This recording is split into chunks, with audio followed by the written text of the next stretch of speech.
Welcome into Wiley Warren Field at Broughton High School for Game 2 of this doubleheader of baseball action here in Raleigh between the NC State club baseball team and the visiting UNC Tar Heels. Let's go through the starting lineups real quickly. I got them a little late, so we've got guys warming up on the field now. First, the Tar Heels.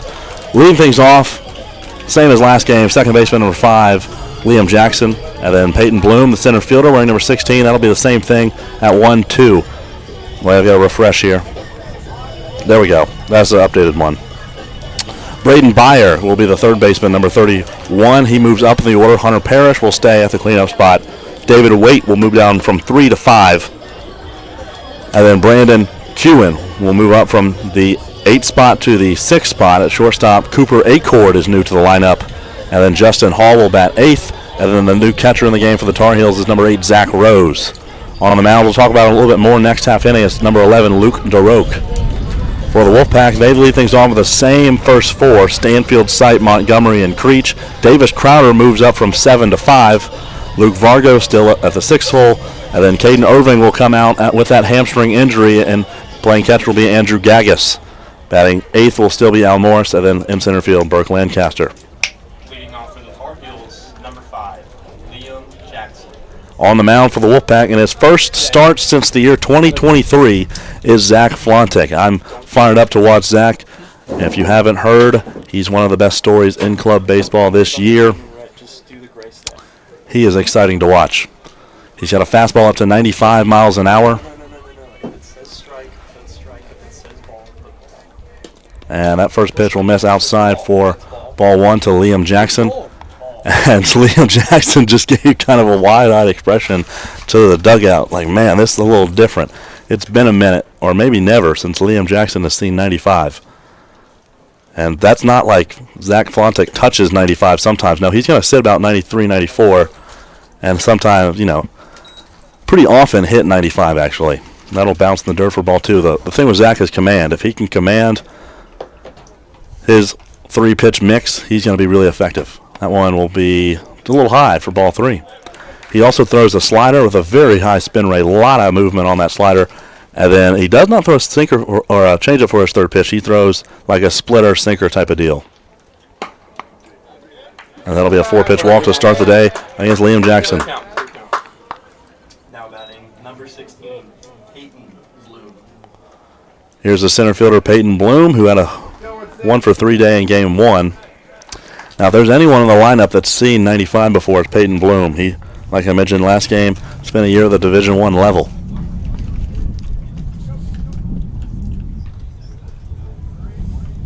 First pitch to Bloom. He's going to miss again, so Flontek starts the day with 5 consecutive balls. Flontek's got to get in the groove here.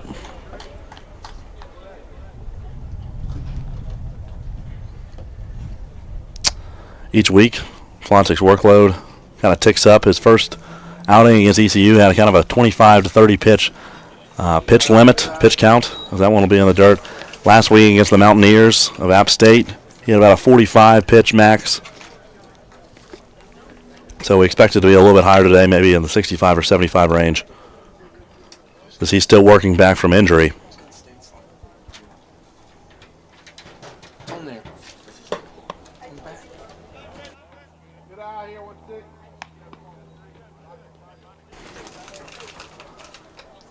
So still strikeless here in the top of the first. We've got 7 consecutive balls from Flontex trying to lock in here.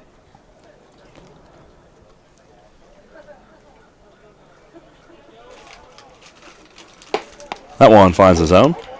There we go, Zach. And he is pitching to a new catcher, Andrew Gaggis. We saw Jack Wingard relieve Caden Irving last game, so Gaggis will get a shot behind the dish in Game 2 today.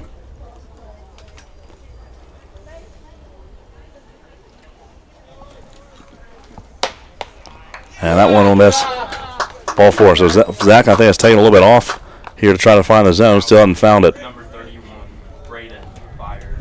Here's Braden Byer, the third baseman, who swung the bat well enough to move up in the order significantly.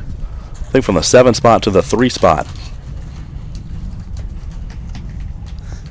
Zach, how do I?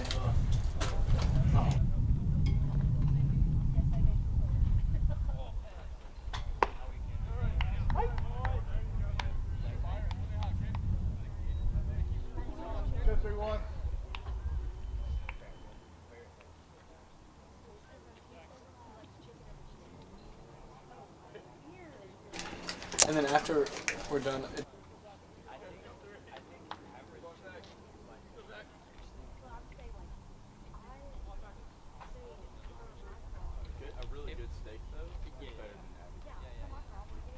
The 0-1 pitch from Flontek will miss. It'll be ball 1. Ball. I'm not going to speak. Ball.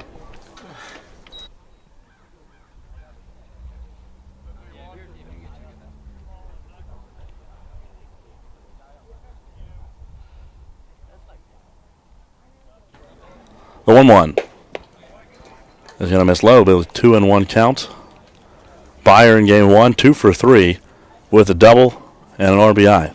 Drove in the only run of the game for the Tar Heels.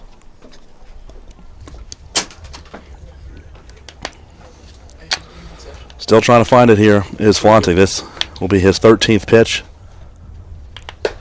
And we'll throw his 3rd strike there.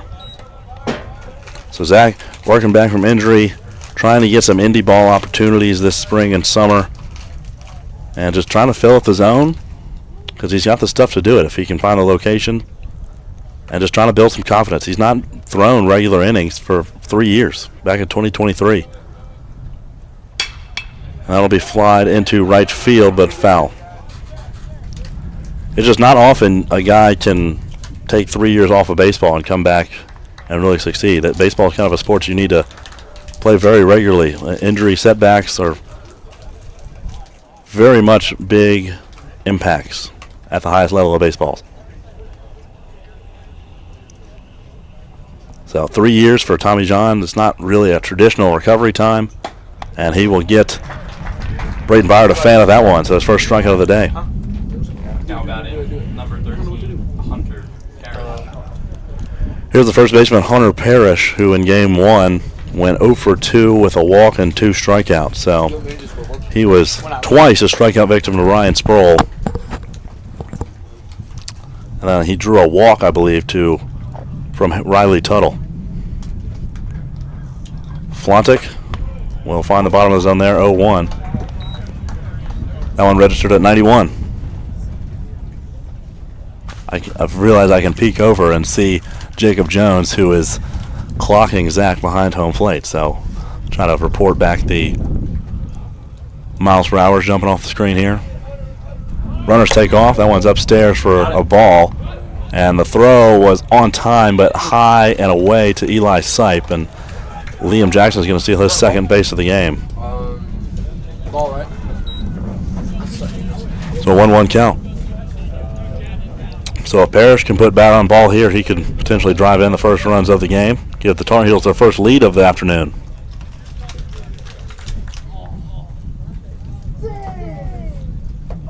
Zach to the plate. Was that a foul ball?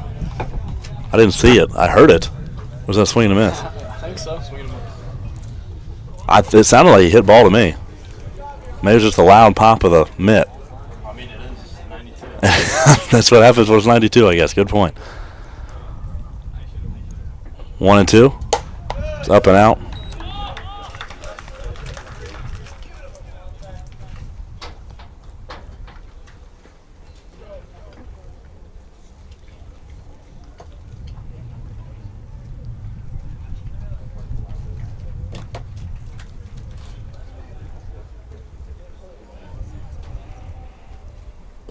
Two and two will be bounced in the dirt. That'll be an off-speed pitch.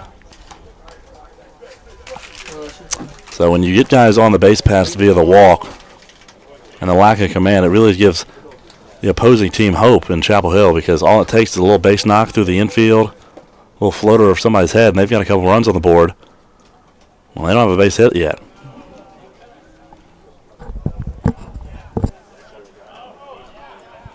Here's the payoff pitch. Breaking pitch, almost had it there, but Zach loses control. Now batting number 35, David Wade. And he will load the bases. So that's not the worst thing. You know, he had a free pass there. Now you're trying to get a ground ball if you're Flontek. Base is juiced. Going to face David Waite. David Waite was 0 for 3 with 2 Ks in game 1. As right down Broadway and swung on and missed. Big cut there from David. Zach is a fifth-year player from Shelby, North Carolina. Weighs in at 6'4", 215. 0-1. Finds the outside corner. Zach might have dialed it in here a little bit.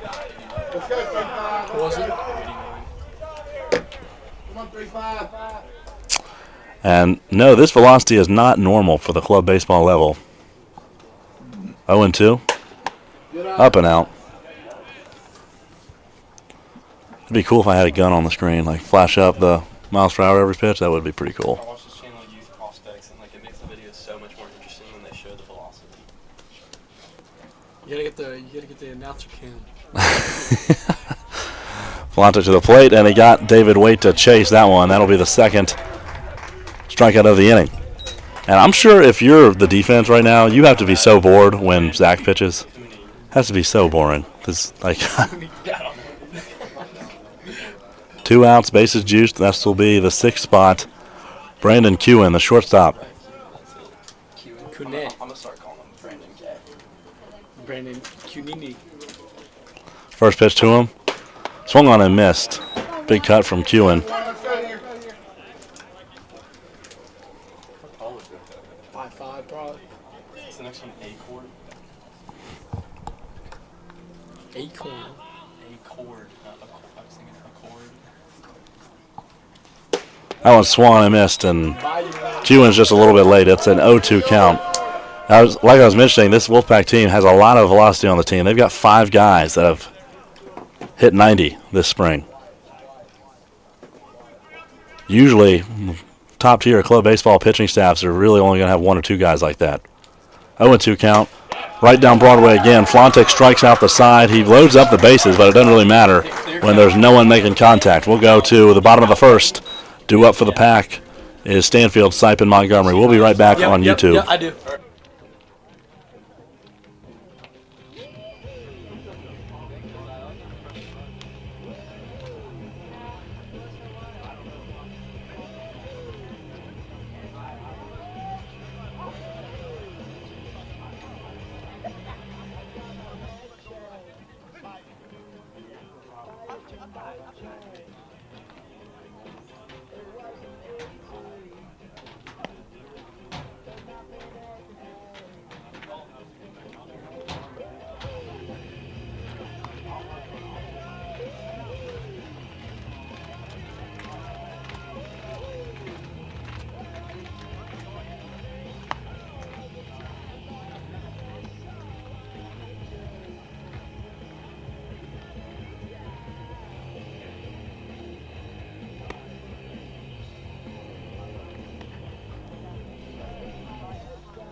get hoopy with it. You get what?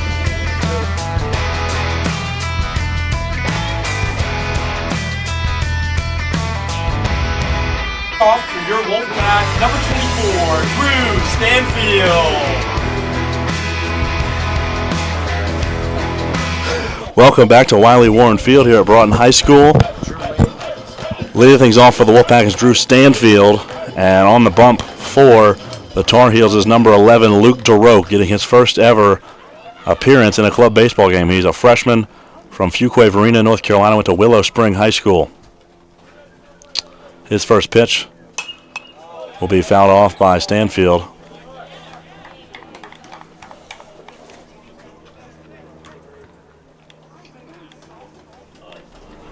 DeRoke, one of those guys I talked about before game one that I expected to see. He had pretty good high school numbers at Willow Spring, which is a pretty good baseball program in this county, as that one's popped up to the first baseman Parrish, and he'll make the grab for the first out. Now batting for your pack, number 7, Eli Sipe. Okay, he is better than me. Now here's the third baseman, Eli Sipe. Zach. I had a more funny moment, though. Luke DeRoke is, what is that, 6'3", 180. Political science major I have him listed as. His senior year of high school had a 3.03 ERA at Willow Spring and 32 and a third innings pitched. So, solid numbers at the high school level from DeRoke. Y'all Broughton fellas didn't play Willow Spring last year, did you? Nah, we played the only spring Holly team Springs. we played was Holly Springs. 1-1 count to Eli Sipe. Do we play them this year? Maybe. That one hit into center field. Very shallow. Backing up is the second baseman, Liam Jackson, and he makes the grab. Hitting third, number 12, Jake Montgomery. Here's Jake Montgomery. So these guys they're not the same age. They're 2 years apart, but these guys, high schools, are definitely rival programs. Montgomery is a Holly Springs High School Golden Hawk back in the day. That one runs inside. It's funny though. I thought I had listed DeRoke as a lefty. I thought that roster said he was a lefty, but he is definitely not a lefty. 1-0 count to Montgomery. That'll be low for ball one or ball two, excuse me. Is this Alex? Alec?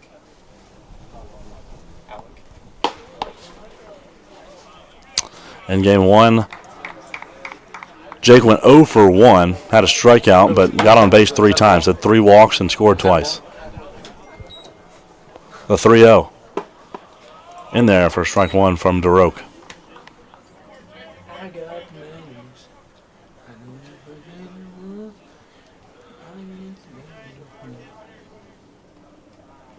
The 3-1 up over the head of Montgomery, and he'll take his 4th walk of the day. Hitting in the 4th spot, And number 17, Alec Creek. Montgomery kind of looked at me with a look of disappointment up there. Montgomery's been walked 4 times today, which is good. Like that, he looked at me, like rolled his eyes. I'm sure he's disappointed he doesn't get to swing the bat. He had a grand slam last weekend, and I'm sure he wanted to hit another homer here today after he saw his buddy Davis Crowder already get on the home run train. It'll be outside to Alec Creech. It'll be ball one. So this Chapel Hill team has been struggling with the pitch location. They gave up, I think, 12 free passes in game one. No, that would be 13. Actually, I think like 14 with the 3 hit by pitches. So that'll be ball two to Alec Creech. So they just need a guy to come in here and pound the zone. Well, that was a ball. Mm-hmm. You're really bad at this. Shut up. I'm bad at everything. 2-0. There's 2 outs. Right? And they'll find the outside corner there to Creech. Creech in game one, 0 for 1 as well. Or 1 for 2. He had that late base hit to right field. So a 1 for 2 day. RBI, 2 walks, so he was on base 3 out of 4 times. That one's back up the middle. Might have too much air underneath it. Yep, tracking back is Peyton Bloom, and he's going to make that grab. And that'll be the end of the first. So a good swing from Alec. An even better defensive play by Peyton Bloom. We will go to the second inning. Still knotted at 0.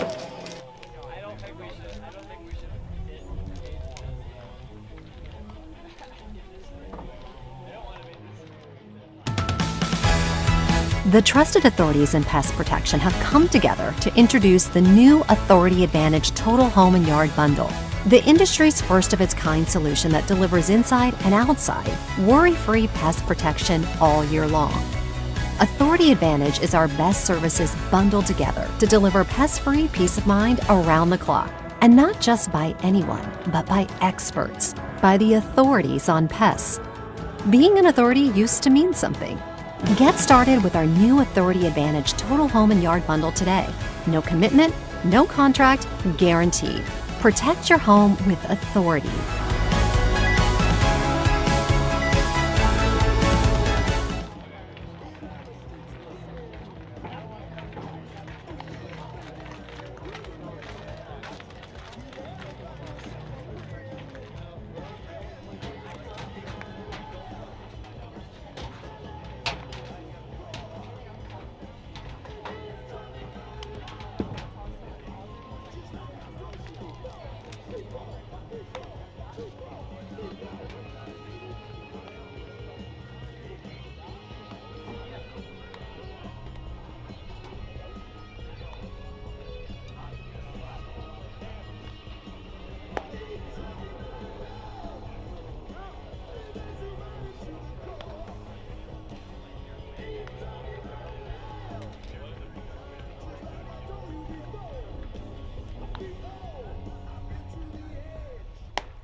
Cooper Acord will lead things off here in the top of the second inning for the Tar Heels.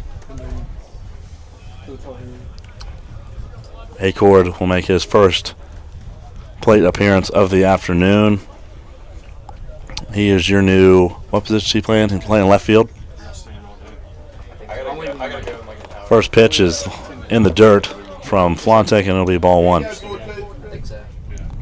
So Flontek had a little trouble in the first inning with his location to start, but eventually dialed it in, especially towards the bottom of the order where he wasn't really worried about, spotting balls. He was just worried about throwing fastballs down the middle. And that one will reach a corner. Last weekend, Zach really had the location as he was dotting breaking balls left and right.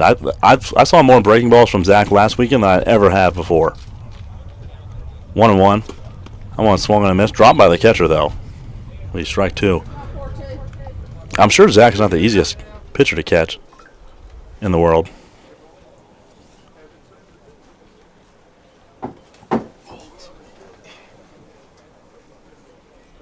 Zach delivers. There's a breaker, and it came out of his hand wrong. It'll be evened up at 2. How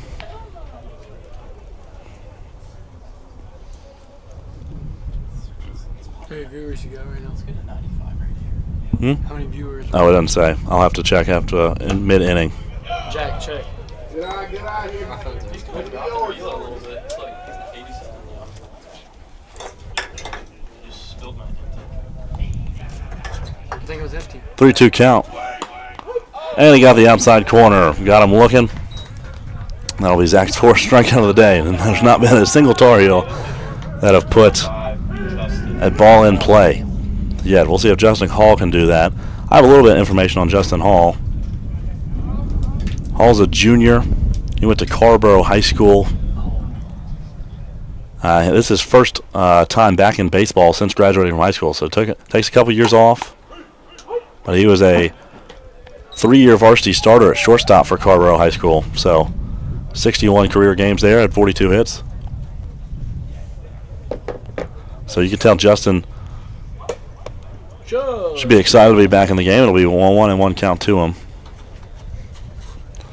I've just been told we've got 14 viewers. Thank you for all those tuning in. If you're a Tar Heel fan, you can enjoy the biased broadcast here. Nah, we actually kept it pretty straight today. Other than land. Get out of here. There's ball 2 upstairs to Justin Hall. Now, if you're tuning in from somewhere that's not North Carolina, put it down in the comments. I want to know where you're tuning in from. Guy from Major League. 2-1. Up and in from Flonte. It'll be 3-1. What was that one? 88. 88? He must have dropped a little bit.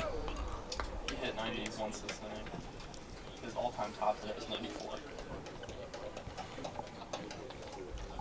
3-1 from Flontic. Yep. And that finds the bottom of the zone, and Justin Olidari throwing his bat. In the summer, Zach had his first pitching opportunity since 2023 that I mentioned. He threw one singular inning in summer ball this year. He just was still dealing with a lot of pain in his elbow. And he had a very similar inning to this last in the top of the first. He walked 3 but also struck out 3 as he gets Justin Hall on strikes there. Now batting for the Tar Heels, the catcher, number 8, Zach Rose. At this level of baseball, Zach can almost go out there with nobody in the field. It's just him and the catcher. And he'd probably get through a majority of innings if he can just throw strikes. 2 away here for the 9 spot, Zach Rose. So we got a Zach on Zach matchup. Let's go. We're getting some comments. Tuning in from Akron, Ohio, Gainesville, Virginia. That's got to be the Wingard family. Got to be. That's where Jack's from. And Attleboro, Massachusetts. Okay, that's got to be the McHale family. Thank you all for tuning in. 0-1 count. Drops it in there. 0-2. Zach on Zach violence, they call that. Let's see what Zach can do here. 0-2 count.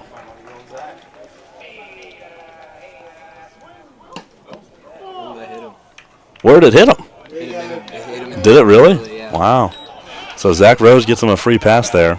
Number 5, Liam. As that one grazed his helmet, shoulder or something.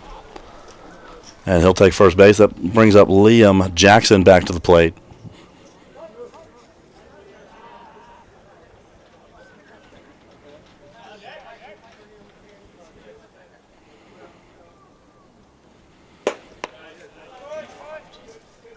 That looks fast.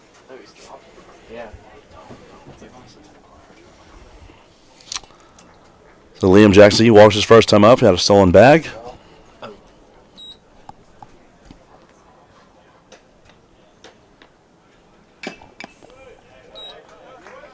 So Liam Jackson, actually kind of a guy I failed to mention in the first game, did play a solid amount last year. He's a junior this year, but as a sophomore, he hit .233. He had 7 hits and 30 at-bats, so had a home run as well.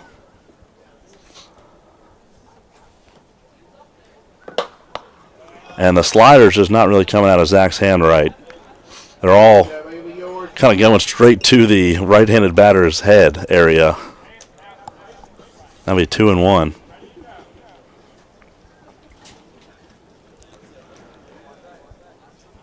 If y'all ever have the pleasure of watching Zach in person, or you should really go check out the guy's elbow. He's got a gnarly scar. Very visible from Tommy John. So he had multiple surgeries on that elbow.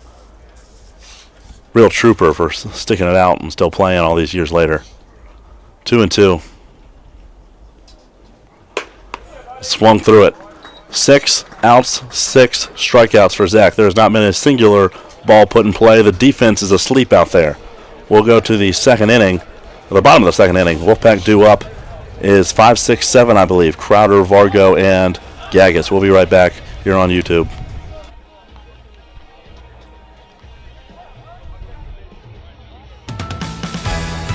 The trusted authorities in pest protection have come together to introduce the new Authority Advantage Total Home and Yard Bundle, the industry's first of its kind solution that delivers inside and outside worry-free pest protection all year long. Authority Advantage is our best services bundled together to deliver pest-free peace of mind around the clock. And not just by anyone, but by experts, by the authorities on pests. Being an authority used to mean something. Get started with our new Authority Advantage Total Home and Yard Bundle today. No commitment, no contract, guaranteed. Protect your home with authority.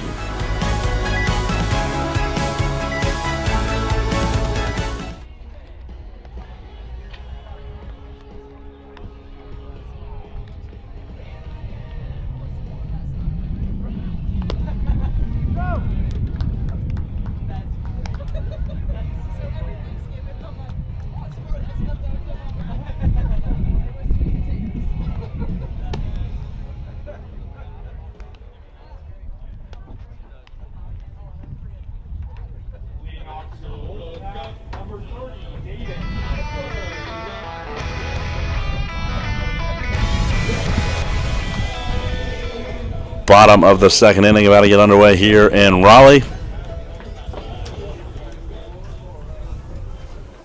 Now, if you're a true club baseball fan, you're tuning in now because I believe the varsity game has started. So if you're tuning in to us over the Pac-9, really thank you for tuning in, as those guys are putting on quite a show on ESPN. Ball one to Davis Crowder. Who are they playing today? They're playing the Sacred Heart Pioneers. Game 3 of the series is today. Wolfpack of Mercy ruled them twice. I think Sam Harris got his first collegiate save. Yeah, Sam Harris, Broughton alum. Got a save the other day. I watched him pitch. He was like 95% sliders. He's gross. He's got a 3,000 RPM slider. It's really, really big stuff. I can tell. Never Got faced him. He's a fun guy to watch. a 3-0 count to Crowder. And 4 straight balls. And Davis will take a base. Now batting number 0, Luke Fargo. Here's Luke Vargo, the second baseman. His walk-up song always gets people fired up. I hope y'all can hear that. I thought that was like, because a thing we do here at NC State Club Baseball is freshmen don't pick their own walk-up songs, the seniors pick them for them. And I thought, because Luke was a freshman last year, that a senior just picked that for him. But no, he picked that himself. And they're like, okay, like that's fine. So he just really likes that song. I thought that was like a, freshman initiation type deal, but no. 0-1 count to him here. That one rolled over to the second baseman. Jackson's got to charge in, flip it to first. It will advance the runner. Now It'll be the first down of the inning. Number 3, Andrew Gaggis. So I believe Vargo's still looking for his first hit of the afternoon, while Andrew Gaggis gets his first plate appearance of the day. Gaggis is a junior from Waxhaw, North Carolina, went to Marvin Ridge High School, played a year at Guilford College, where he started in 6 games. I believe this is Gaggis' 3rd career start, 2nd behind the mound, or behind the plate for the junior. Last week he had a start at second base. That first pitch will miss. He went 0 for 4 in that one, but had a couple good swings.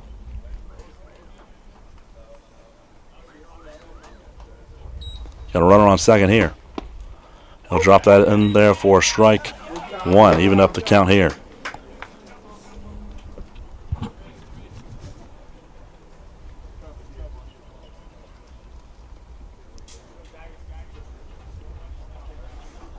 Luke DeRoche still on the rubber for the Tar Heels.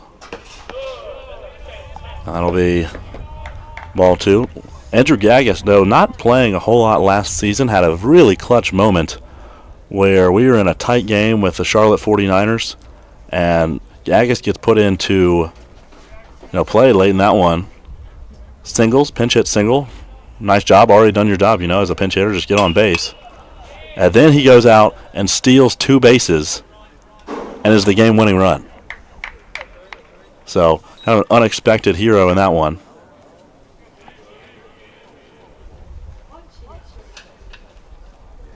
Definitely a gritty guy, wants to steal a lot of bags.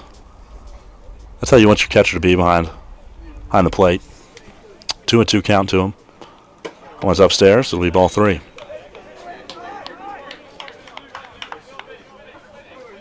High school teammates with Carson King on the team, junior pitcher. So I know Carson likes throwing to Gaggis. They've been throwing together for a long time. That one will be grounded foul. Not sure if we'll see King today. On a normal weekend, we definitely would. But there's just so many arms on this NC State pitching staff that are going to want, their time on the mound. I'm just not sure if everyone's going to get in. Payoff pitch in the dirt for ball 4, and Gaggis has earned himself a walk. Now batting the first baseman, number 10, Al Morris.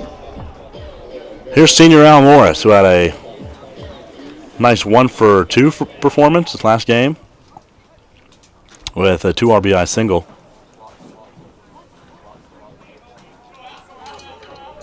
First base was kind of been a question mark this season for the Wolfpack. Didn't know who was going to earn the start game one. Kind of a competition between three guys, Crowder, Al Morris, Aaron Smith, John Constantino kind of in the mix as well. And Al has really stepped up both defensively and swung a pretty good bat to start the year. So seems to have the advantage on that position for right now.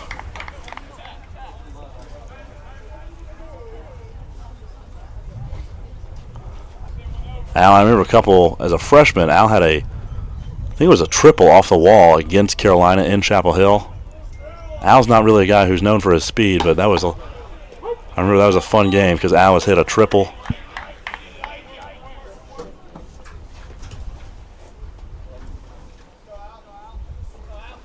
A 2-1 count to him here.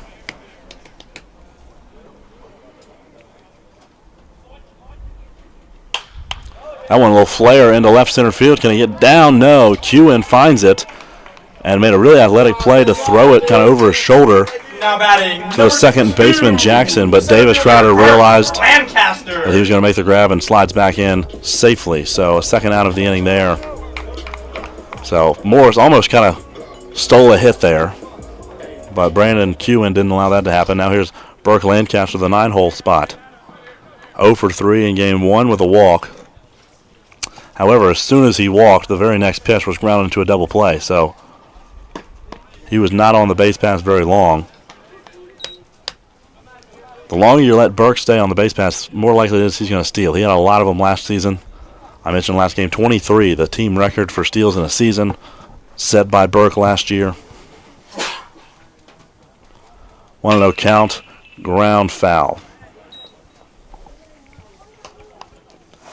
I think Burke's at his best when he is focused on being the on-base guy, the leadoff spot.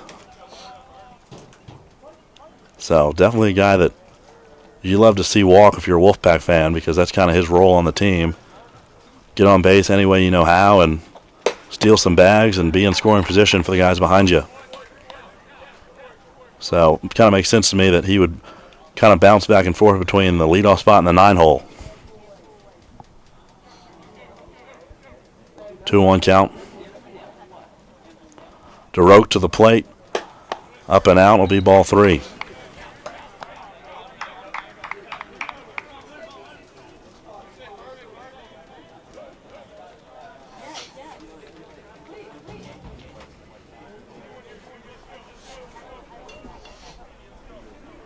DeRoche sets.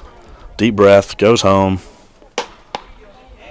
Called strike 2. Burke thought it was ball 4. He'll have to get back in the box, and Andrew Gaggus.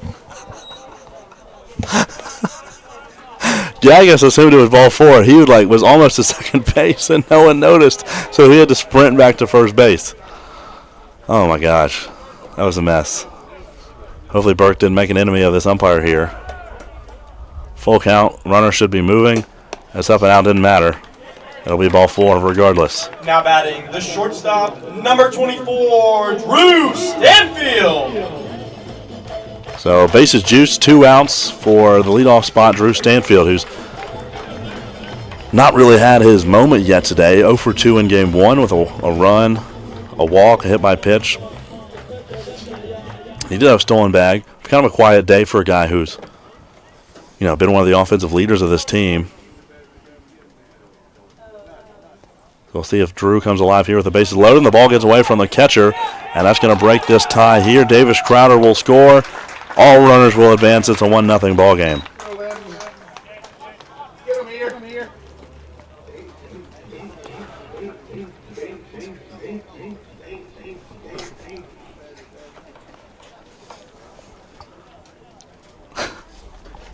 1-0 count.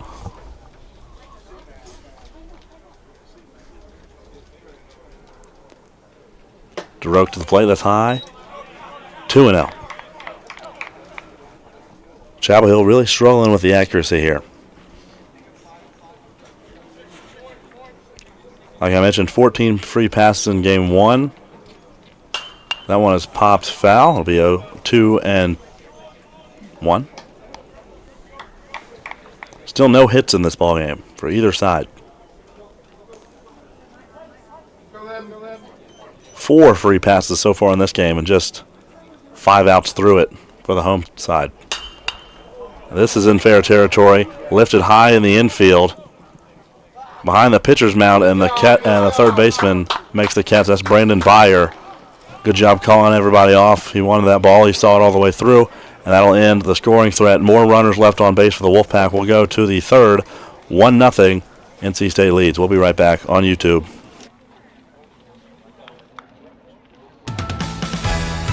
The trusted authorities in pest protection have come together to introduce the new Authority Advantage Total Home and Yard Bundle, the industry's first of its kind solution that delivers inside and outside worry-free pest protection all year long. Authority Advantage is our best services bundled together to deliver pest-free peace of mind around the clock. And not just by anyone, but by experts, by the authorities on pests. Being an authority used to mean something. Get started with our new Authority Advantage Total Home and Yard Bundle today. No commitment, no contract, guaranteed. Protect your home with authority.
Welcome back. We've got a new arm on the mound for the Wolfpack. Zach Flontig's day is done. I'm sure the Tar Heel fans in the audience can breathe a sigh of relief because maybe they can touch the ball, but they don't. It doesn't get a whole lot easier because now they're facing number 26, Eddie Thompson, the lefty who was just hitting 92 in his warm-up tosses. So I told y'all that NC State's got some freaks in the bullpen, and here's another freak. Eddie Thompson from Cary, North Carolina, went to Athens Drive High School, ain't too far away from here, as Peyton Bloom swings through that one.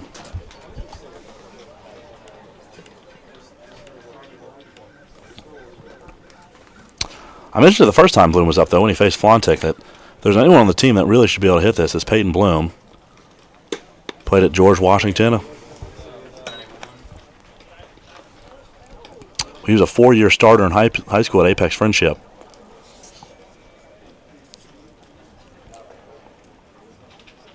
One and one.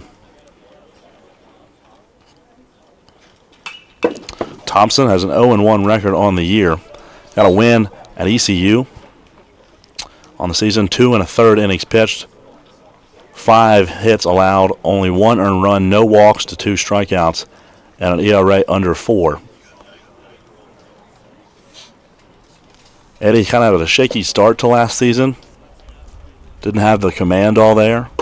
As that one low in the zone rings him up. And Eddie Thompson starts his day off with a strikeout. Now batting number 31, Braden Byer. That brings up Braden Byer, the 3 spot. But at the end of the year, Eddie really had it seem to figure it out. Had a fantastic 4 innings of work against Virginia Tech in the postseason, and carries that over into this year. I really expect Eddie to be a top arm for this team. That one's flied foul. If you've been tuning into all these games, you know what I tell the audience about Eddie. Eddie throws every day of the week. Now, that doesn't sound crazy if you're a college baseball player, but club baseball players are club baseball players. We practice twice a week, maybe 3 times a week. Have 2 games, 3 games on the weekends. These guys don't play every day. They have college schedules and commitments and jobs and homework to do. Eddie throws every day. He goes, if he doesn't have a throwing partner, he'll go to a field and throw into a fence by himself. Eddie lives for this. Eddie loves some ball. That's dedication. True dedication. He transferred in from JUCO Potomac State in West Virginia. Started his career at Methodist College, but didn't get any playing time there as a freshman. Went to Athens Drive High School, which just honored Josh Hamilton, I think, yesterday. Once hit foul. Josh Hamilton, the former first overall pick that was a Jaguar.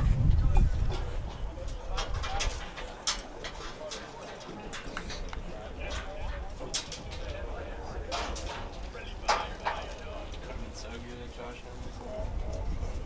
It's my coach's cousin.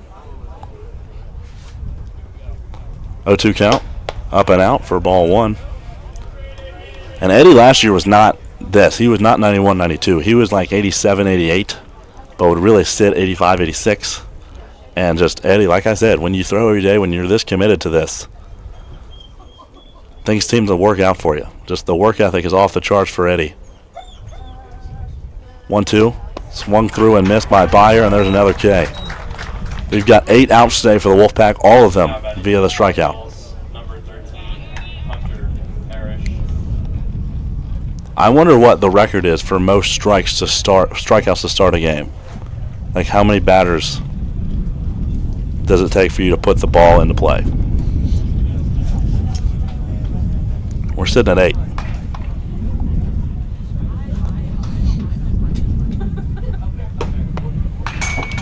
This is Hunter Parrish.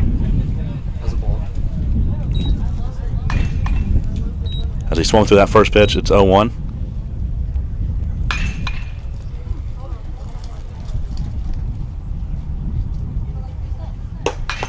That one's low and away for ball 1.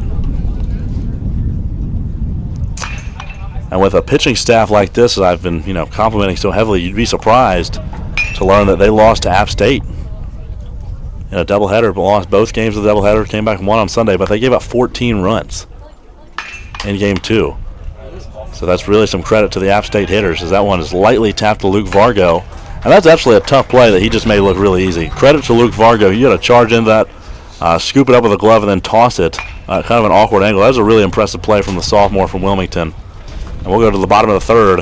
Wolfpack still hold a 1-0 lead. We'll be right back on YouTube.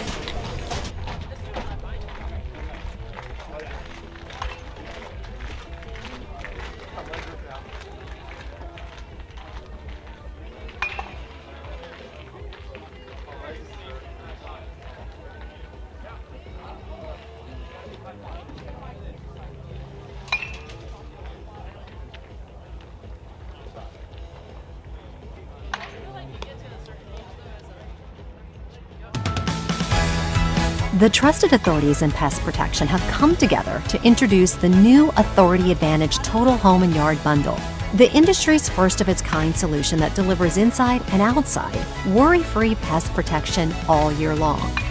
Authority Advantage is our best services bundled together to deliver pest-free peace of mind around the clock. And not just by anyone, but by experts, by the authorities on pests. Being an authority used to mean something. Get started with our new Authority Advantage Total Home and Yard Bundle today. No commitment, no contract, guaranteed. Protect your home with authority.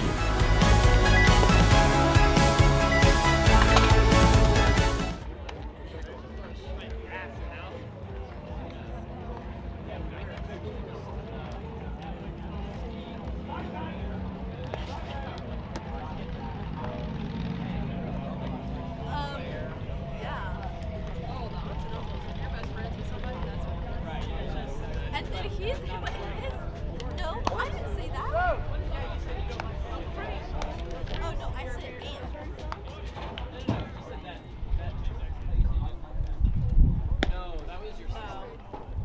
I was saying that I told my sister Sissy.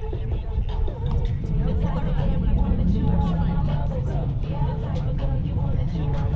And Josiah was trying to tell me I was like, I have so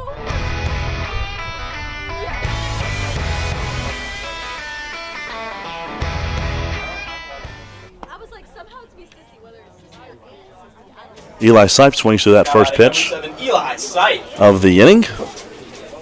This Luke DeRoque is still on the mound for the Heels. 0-1 count. Oh, that's hit deep to left field. Standing at the edge of the fence, now charging in is Cooper Acord. So a little bit of misread of that ball. I thought at first it had a shot, Now batting number 12. get close to the fence. Montgomery. Acord really was backing up quickly and then all of a sudden sprints in to grab that ball.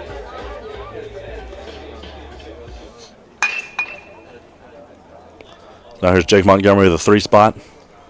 4 walks today for Jake. Don't get too overzealous, Jake. I know that's got to be what the guy's thinking.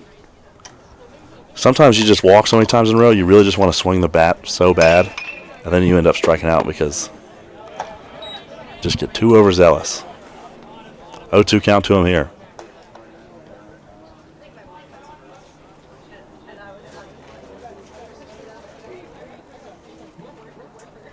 DeRoque to the plate, that's upstairs.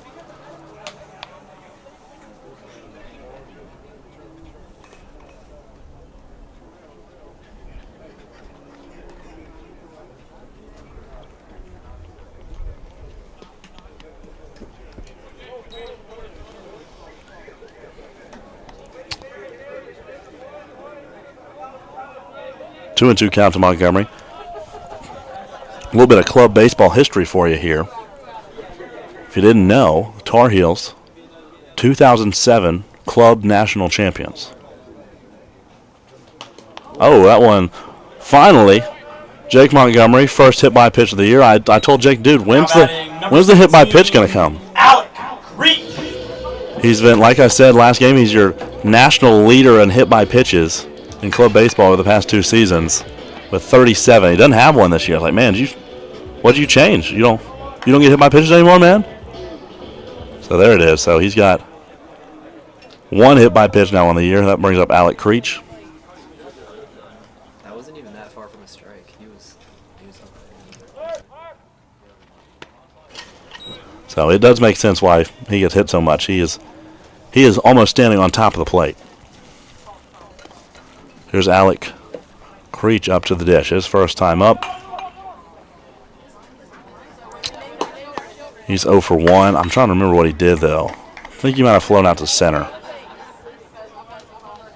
Yeah, I think he put a pretty good charge into one. The center fielder back up. Bloom made a nice catch.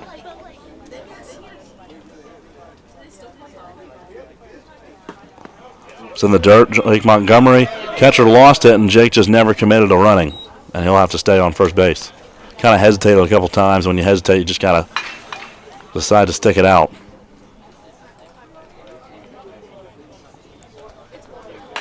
3-0 count to Alec. See if they give him something to swing at here.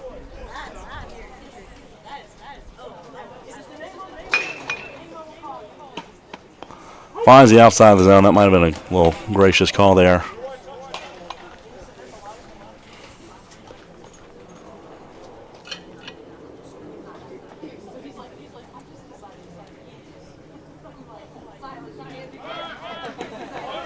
Montgomery takes off, and he does not. He's going to be upset. He doesn't get credit for a stolen base there.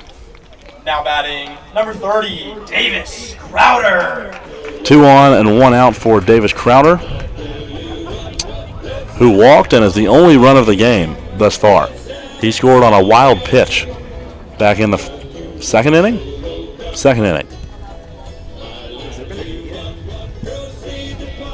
No hits still in this one. Luke DeRoque had a little mound visit with, I think that's Jacob Barocas.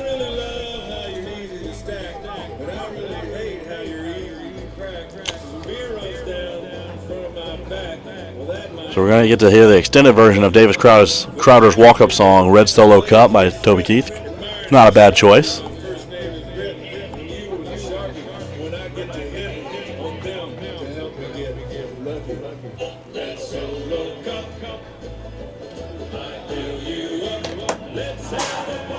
They'll leave Baroque in.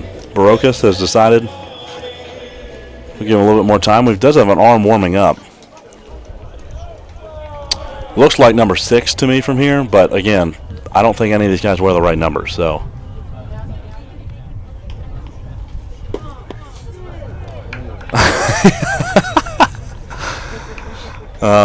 It'll be 0-1. Crowder could not believe that he was called for going at that pitch.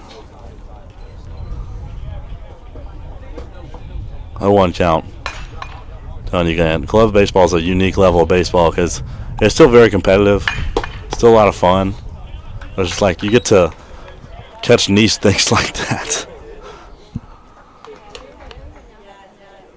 A lot of personality in club baseball. 1-1 count to Crowder.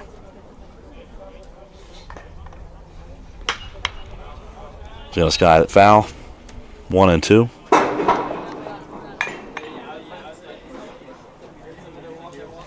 That found the football bleachers right behind us.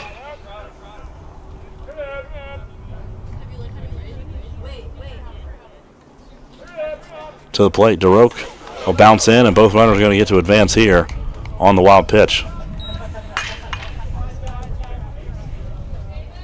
Be a 2-2 count to Crowder. It's nice to see Crowder have such a good day offensively. That's kind of what we expected when he joined the team as a freshman. We're really thinking that he's going to put up big offensive numbers. Has a really nice swing. Never swings too hard. Nice, smooth, simple swing. But just never really found a groove last year.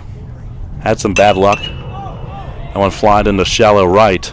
Well, it dropped for a hit. It kind of in the Bermuda Triangle, and it finds green grass. Jake Montgomery will come home and score, and it's 2-0. Davis Crowder has a run and an RBI. He's Mr. Everything today for the Wolfpack.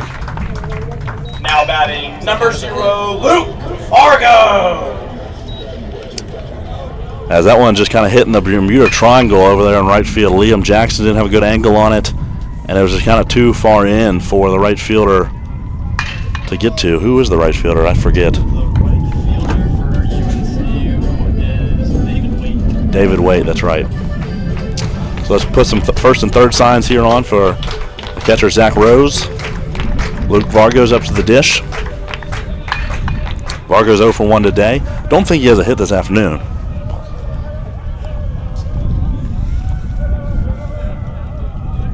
He has a sac fly back in game 1 though. That will be grounded to the right side. There's a base hit into right field. In the 3-4 hole, it'll drive home Creech, so another RBI for Luke Vargo. And the sophomores, Davis Crowder and Luke Vargo, are the offensive drivers today for the Wolfpack. Andrew Gaggis. And it is 3-0 Pack.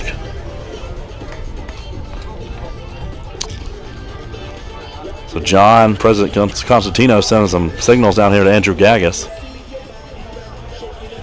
Interested to see what that was. I can't imagine he'd steal with Davis Crowder being the lead runner. Bunt is definitely a possibility, just an out.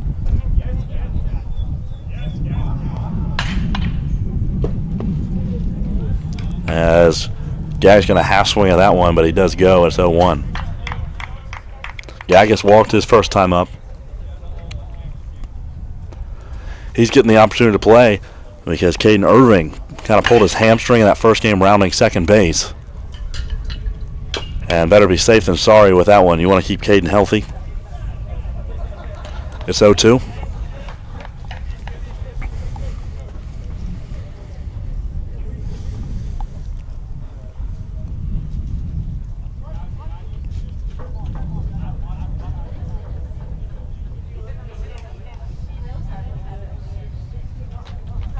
The 0-2 pitch. Up and out, and it'll be fouled away. I mentioned earlier that UNC 2007 Club National Champs. There's a little bit of team history on them. They went 128 and 109 all time, 6 All-Americans over the years. have had 3 Club Baseball World Series appearances. Try to make one of those graphics for every team we play. Sometimes it's not the easiest to show it during the game, but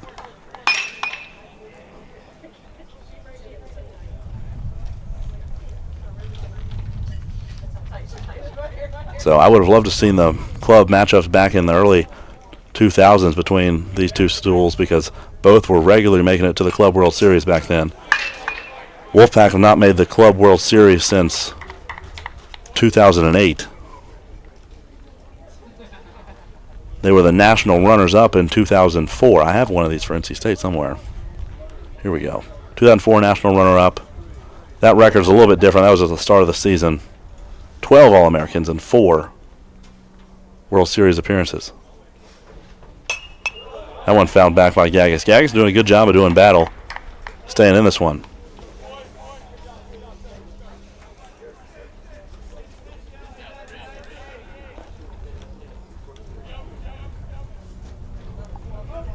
Two on and 1 out.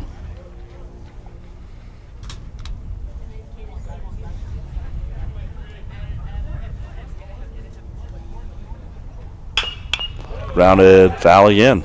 Good job, Gagas. And the dugout seeming to take notice finally that Gagas has really been up there a while. That's 4 or 5 foul balls with 2 strikes.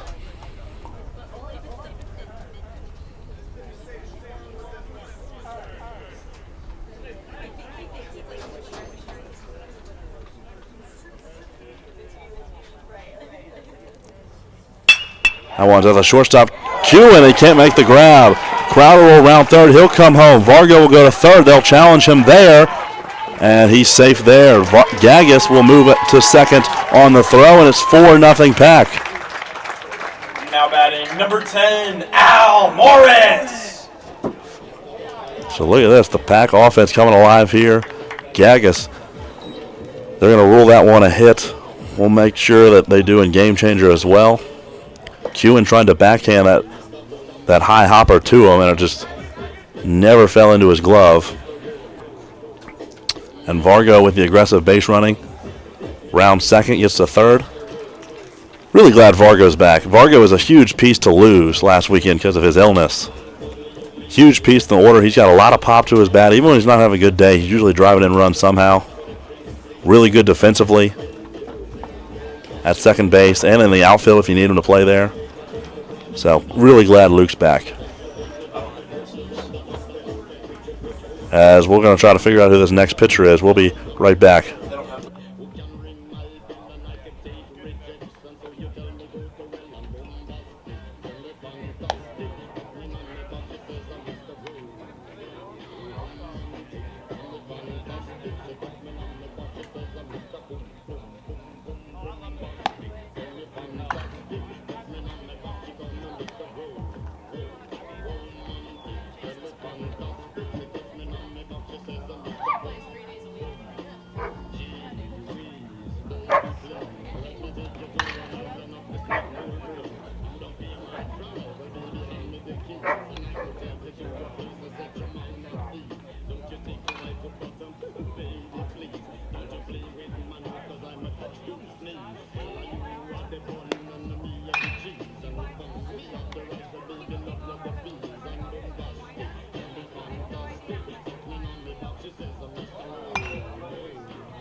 Okay, I believe now, like I mentioned, all these guys are wearing wrong numbers. My glove and my keys and my... But I think this is number 0, Maverick Schrock. Tyson wouldn't be a good announcer. He is wearing number 0. Listed as a sophomore from Matthews, North Carolina. Went to Weddington High School. Same age as the shortstop, Brandon Kewen, and same high school as well. So these guys seem to be high school teammates. The shortstop and the pitcher. 6'3", 225 is what he's listed at. And this is his first year on the team. I'm not sure where he was at last year. But it said he was a 2-sport athlete in high school. Also played football.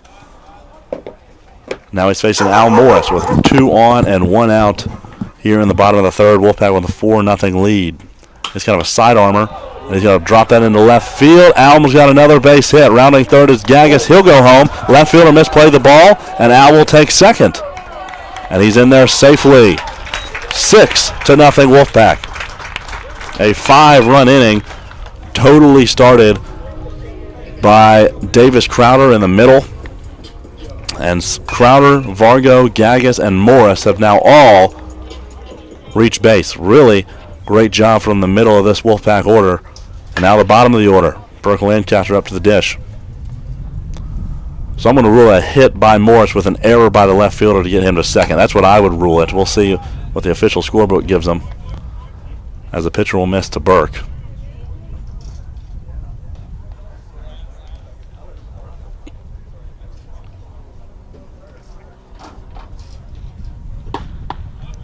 One on the outside corner, but he called strike one. I think that's what they have as well, because the Game Changer box score says no runs, no hits, 1 error for Chapel Hill, and 6 runs, 4 hits for the Wolfpack. 2-1 to Mr. Lancaster here.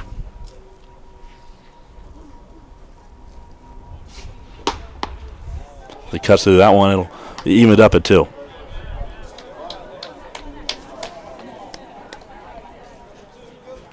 Do you want me to go get one of the players after this inning?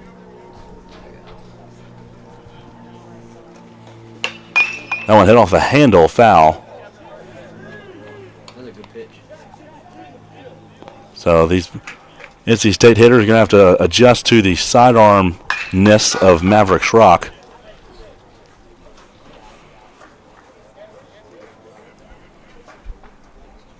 Al Morris didn't seem to have a problem with it. That'll be outside for ball 3.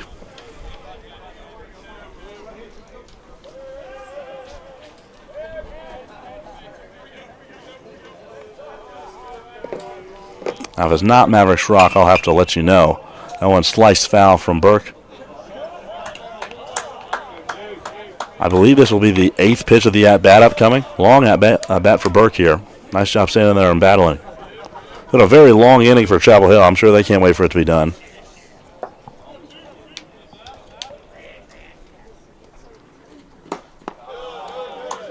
And Burke going to draw himself a walk. Nice job, Burke. And that's your role on the team, is be that gritty guy, that tough out. That offensive leader is going to lead to a lot of runs. Now here's the top of the order, and Drew Stanfield. Stanfield's 0 for 2 today.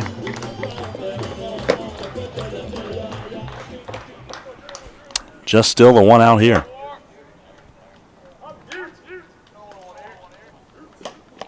And that one's going to get away from the catcher, Zach Rose. Both runners will advance.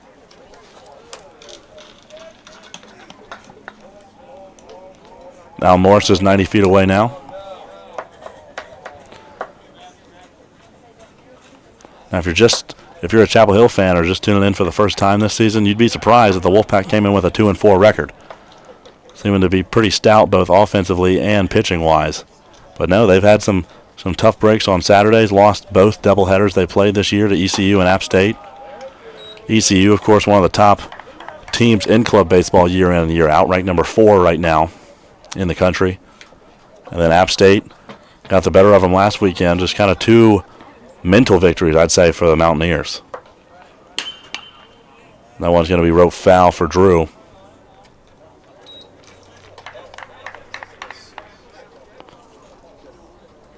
Just a gutsy performance from App State in Game 1, as I'm going to show the box scores here. Last weekend, 1-0 victory, only 5 hits combined between the two schools. Game 2, 14-6, doesn't look close. Well, the Wolfpack were winning that game 6-4 in the 6th inning. They gave up 10 runs in the 6th. So just kind of one disaster inning, lost them that game. Then they finally kind of got their act together in Game 3. That one hit well into deep center field. Peyton Bloom's on his horse. Oh, and it comes back. Oh, it's landed right in front of him. Peyton Bloom misplays it. Al Morris will score. Burke Lancaster coming in to score as well. It's 8-0 Wolfpack. A double for Drew Stanfield, and Peyton Bloom is upset with himself there.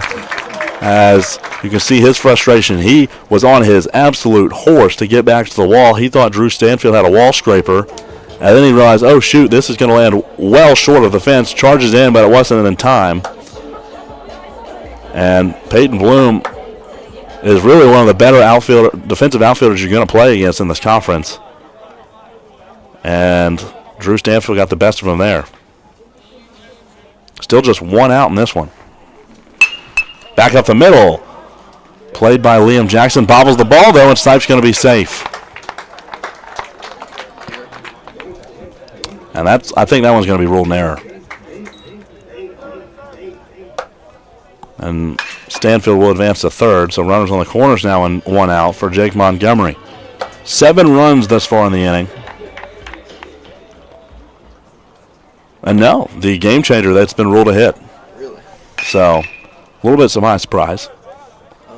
But the official scorekeeper I'm either predicting is Ryan Sproul, is who I would predict. Maybe Jacob Jones. Was feeling friendly today. It's ball 1 to Jake Montgomery. Don't worry about it. We'll fix the official in. And that one's going to be inside for ball 2. Eli Sipe will take second base. You probably should not give him a stolen base for that, but I'm predicting they will. That was a very much a designed play to not throw to second base. They're cutting that ball off. I think they let it through. But but Sipe is credited with a stolen bag, so they're feeling friendly today on Game Changer. 3-0. Runners on second and third. Tar Heels looking for that evasive second out of the inning.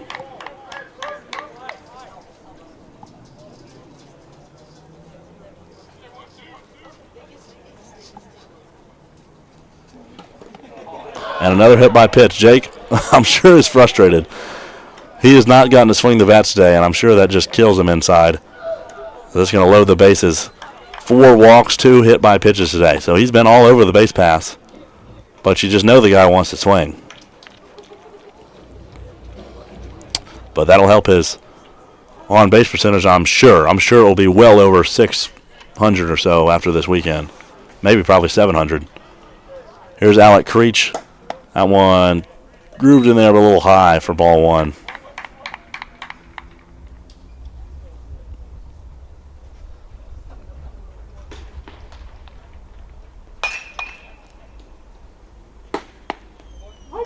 That one finds the outside corner. It'll be 1-1 to Alec. So Alec, I'm predicting he's probably going to get a week off of pitching. You know, Alec's going to be a guy that's going to start every weekend on the mound. He's been excellent over the course of his career. But with only playing 2 games this weekend, game 3, TBD. We'll see where and when that happens. I'm assuming that they're just going to kind of lean on the bullpen and say, Alec, we'll give you a week off here, rest the arm.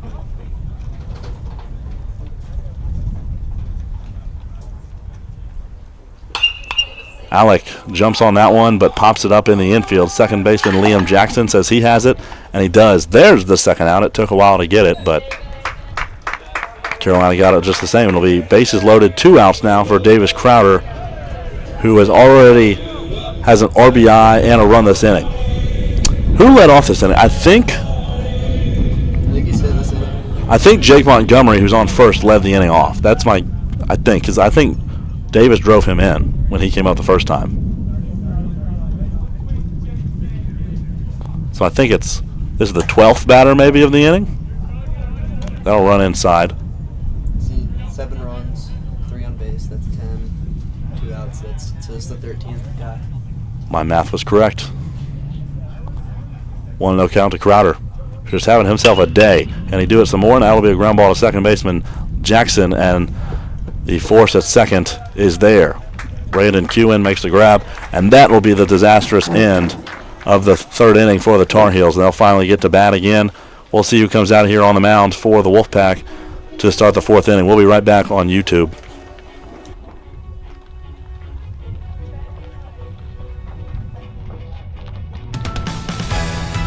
The trusted authorities in pest protection have come together to introduce the new Authority Advantage Total Home and Yard Bundle, the industry's first of its kind solution that delivers inside and outside worry-free pest protection all year long. Authority Advantage is our best services bundled together to deliver pest-free peace of mind around the clock. And not just by anyone, but by experts, by the authorities on pests. Being an authority used to mean something. Get started with our new Authority Advantage Total Home and Yard Bundle today. No commitment, no contract, guaranteed. Protect your home with authority.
Start of the fourth inning of action here at Wiley Warren Field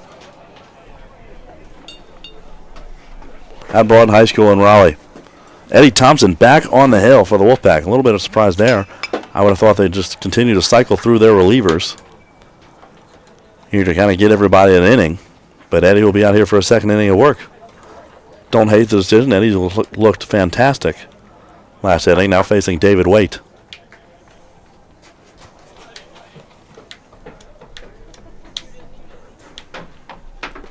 That'll be bounced in the dirt for ball one. And the people here at Wiley Warren Field are about to be blessed with the in-stadium PA announcing of Shep Fowler. If you need any help on the name, Shep, just let me know. This is 35, David Waite. The next one's going to be your hardest name. That's up is on. What is that? Brandon Kewen is what I've been saying. 1-2 count to David Waite from Eddie Thompson.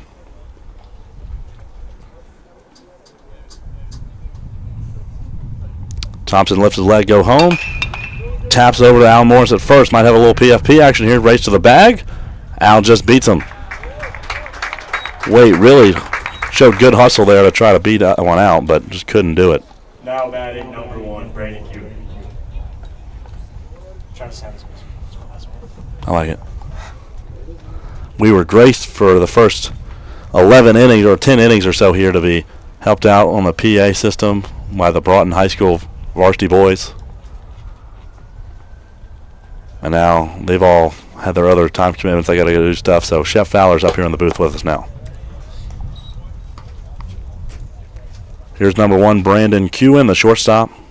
Made some good defensive plays yet today, but has not figured it out with a bat today. 0 for 1 in this one with a strikeout.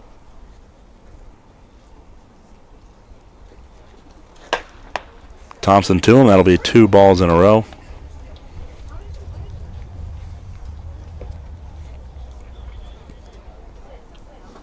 I see no one warming in the state pen. Wonder if this is just Eddie's game for a little bit.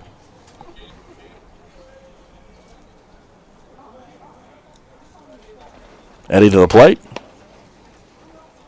Just off the edge will be 3-0. It's just 3 near misses from Eddie.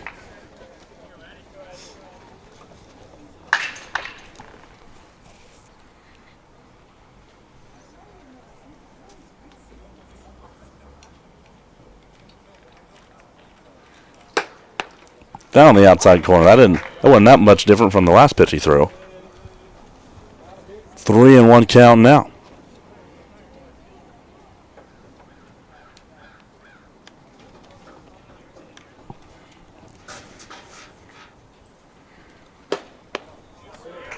That one swung through, and it's the full count now to Kewen. So I'm not sure when this third game between these two schools is set to be scheduled.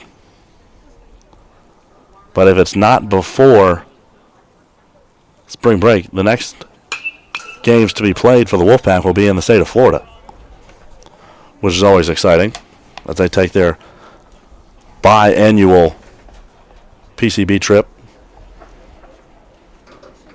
Play 5 games down in Panama City Beach, Florida for spring break. That's a great event put on by the NCBA every year. We only, kind of have to save up for the trip because it's a little bit pricey as Kewen's going to strike out here. So we go every other year.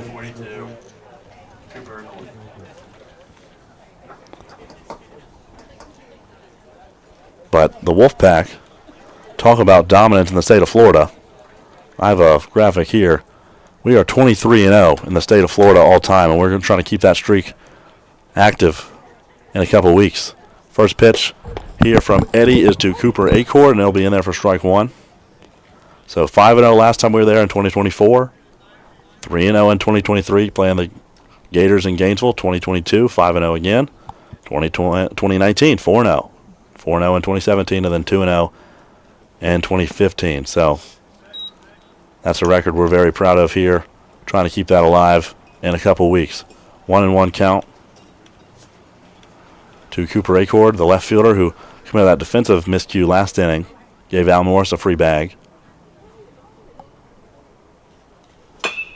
That one, a high chopper to in between first base. Just no one's there. That's just excellent attempt there from Eddie, but no one had a shot at that one. That was very lightly tapped. Al, even charging full speed, wasn't going to get that ball and turn around and fire it to anybody. It's just Cooper Acord put it in a perfect spot. That'll be their first hit of the game. I mean, you can't rule out anything other than a hit.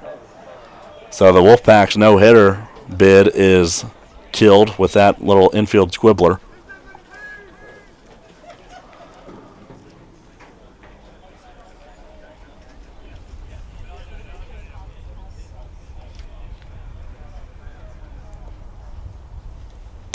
Now this is 25. Justin Hall, that's right. I couldn't remember the guy's number. Justin Hall, he is, what position is he playing today? He's the DH, yeah. He's listed as a shortstop, but he's acting as a DH today.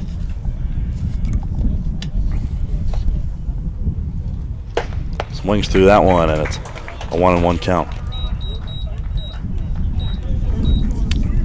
There's just no break in the action for these Tar Heel bats. Having to face Flontic and then Thompson back-to-back. That's just not fun.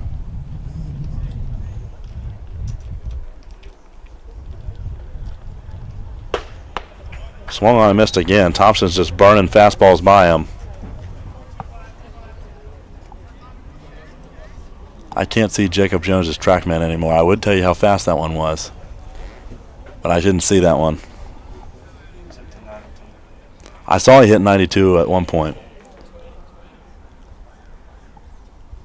Here's the 1-2. That one runs inside. And we're even.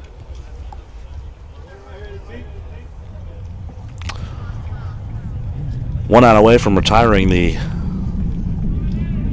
top of the fourth here for the Tar Heels.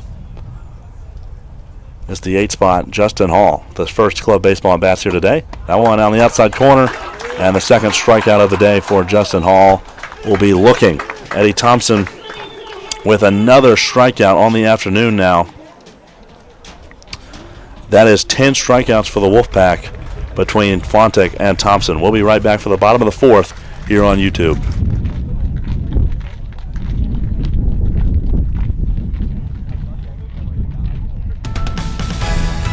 The trusted authorities in pest protection have come together to introduce the new Authority Advantage Total Home and Yard Bundle, the industry's first of its kind solution that delivers inside and outside worry-free pest protection all year long.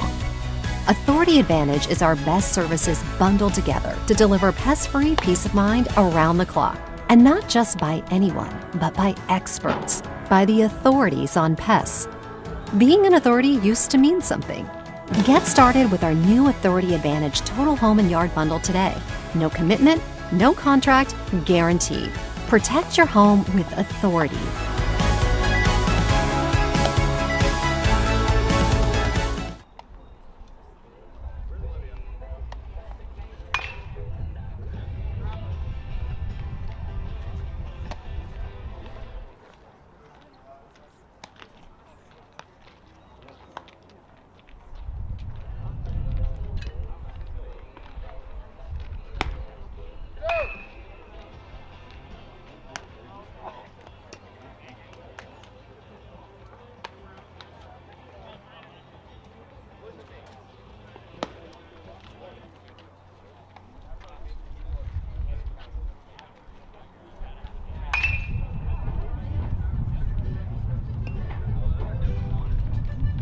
Now batting, number 0, Luke Vargo. In Raleigh, Luke Vargo's up to the ditch for the Wolfpack. He's leading things off. He had a RBI single his last time up. That one hit to the left of the third baseman, who did glove it, throws across the diamond. Vargo, I think, thought he was out, but realized that he actually had a chance at first base, started to actually run. So, could have made that a little bit closer play if he hustled out the box, but it'll be one out.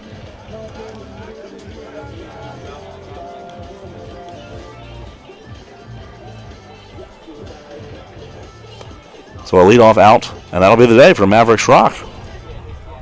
Threw one pitch, got one out. That's kind of an interesting place to pull a guy. Interesting. Okay, well, I'll get some information on this new pitcher for the Tar Heels, and I'll let you know who he is when we come back here on YouTube.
Now batting, number 3, Andrew Yanis.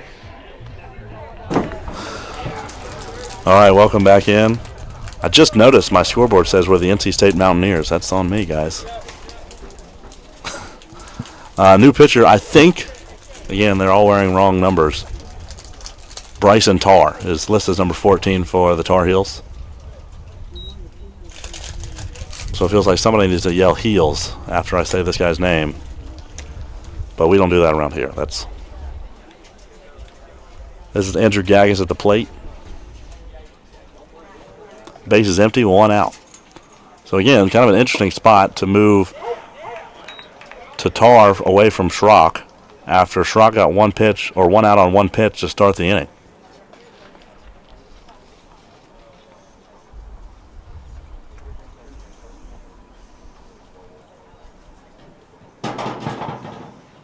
One and one, swung on and missed by Gaggis. And he's in a hole.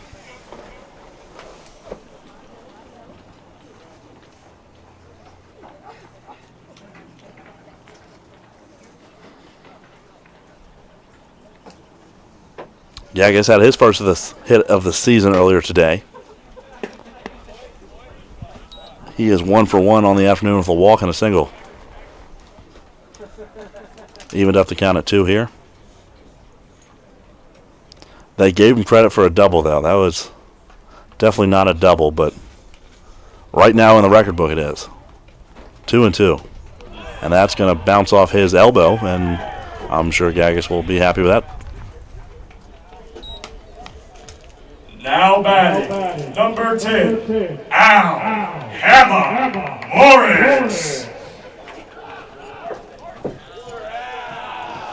Here's Al Morris to the dish, first baseman. He's 1 for 2 today with 2 RBI. So Al's had a pretty good game 1 and game 2, driving guys in.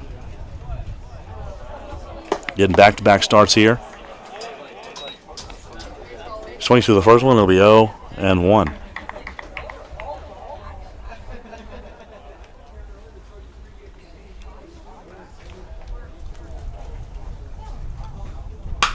That one hit in the 5-6 hole, but gloved by Kewen. Throws across his body, and it pulls Parrish off the bag. So Al Moore's going to get him an infield hit there. Now batting, number 29, Finn McHale. We got a pinch hitter here for the Wolfpack. So first at bats of the day for Finn McHale.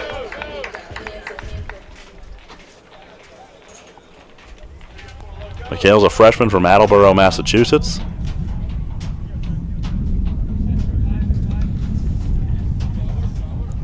He's had a couple at bats so far. That one hit to the right. Oh, wow. Bad luck for Finn there. And that's going to be an ending double play on one pitch. He had a line drive to the first baseman, Hunter Parrish, who just reached out and snagged it and landed on first base. So he didn't even need to really show any effort to get that double play. But, wow.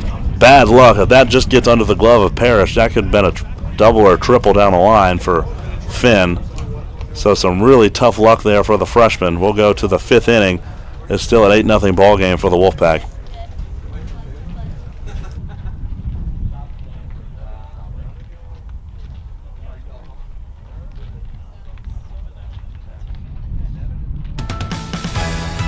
The trusted authorities in pest protection have come together to introduce the new Authority Advantage Total Home and Yard Bundle, the industry's first of its kind solution that delivers inside and outside worry-free pest protection all year long. Authority Advantage is our best services bundled together to deliver pest-free peace of mind around the clock. And not just by anyone, but by experts, by the authorities on pests. Being an authority used to mean something. Get started with our new Authority Advantage Total Home and Yard Bundle today. No commitment, no contract, guaranteed. Protect your home with authority.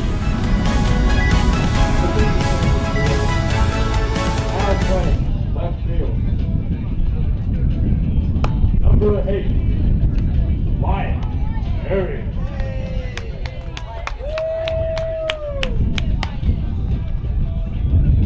Now playing center field. Number 29, Finn McHale. Playing right field.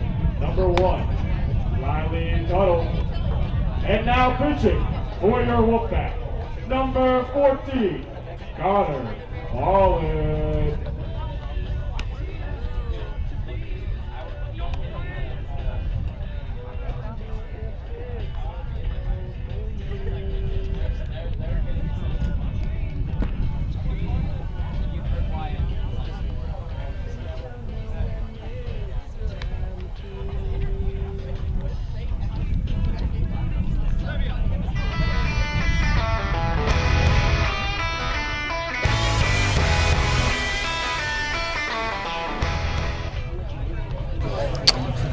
We're back here at Wiley Warren Field at Broughton High School in Raleigh, North Carolina.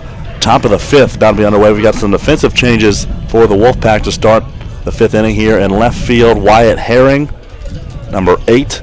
So we got an all-freshman outfield because in center is the freshman Finn McHale, number 29, and then right, number 1, Riley Tuttle. So the freshmen have overtaken the outfield. We'll see how they fare. But the Wolfpack have not been, or the Tar Heels rather, have not been putting a lot of balls to the outfield, so it's not like we really have to worry. There have been 12 outs today in this game, 10 via the strikeout. So Connor Pollin's now on the mound for the Wolfpack.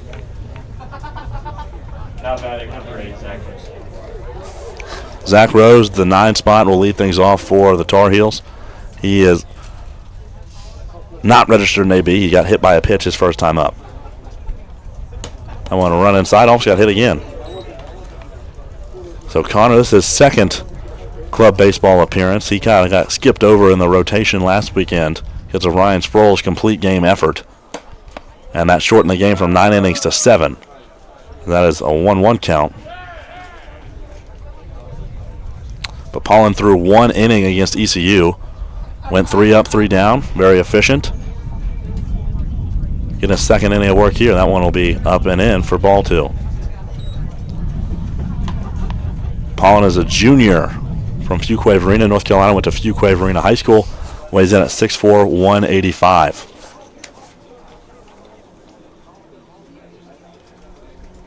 The 2-1 count. Fouled back off the mask of Andrew Gaggus.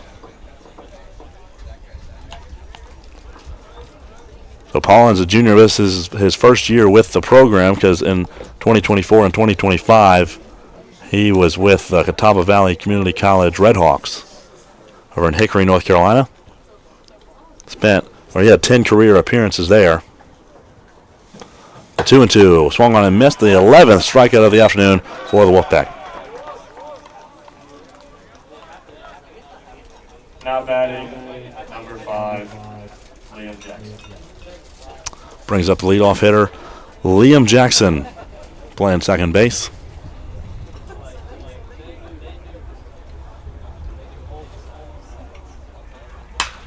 That'll be sliced into right field, backing up. Riley Tuttle is going to be over his head. Off the base of the wall, and Liam Jackson with a stand-up 1-out double.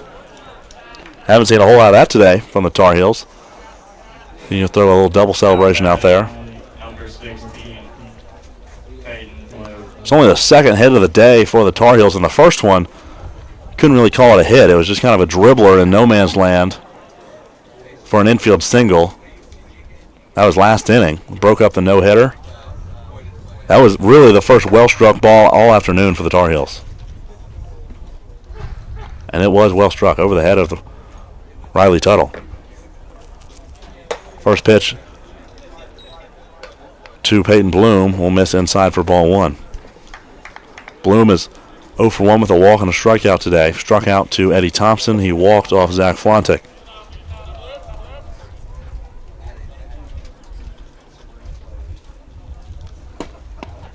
That one's going to fall below the zone. These two guys very well might have played each other in high school. Fuquay-Varina for Pollin, and then I think he's 2 years older. Peyton Bloom. I think he's a fifth-year player. He went to Apex Friendship, so those two schools play each other pretty frequently.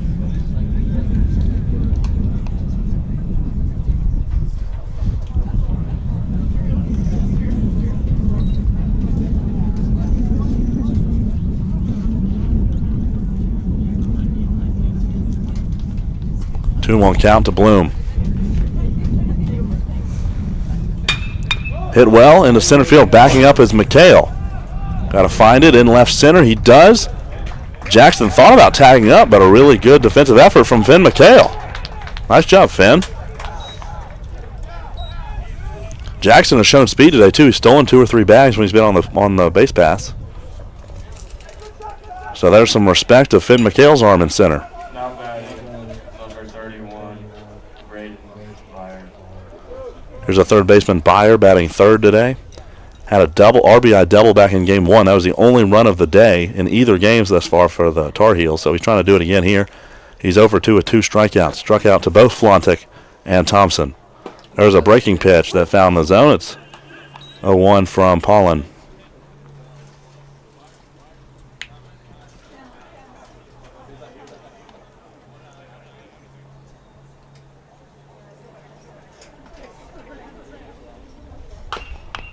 On ground foul from Byer.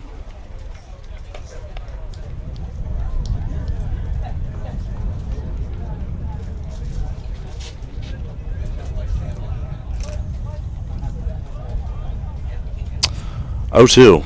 Way ahead of them here.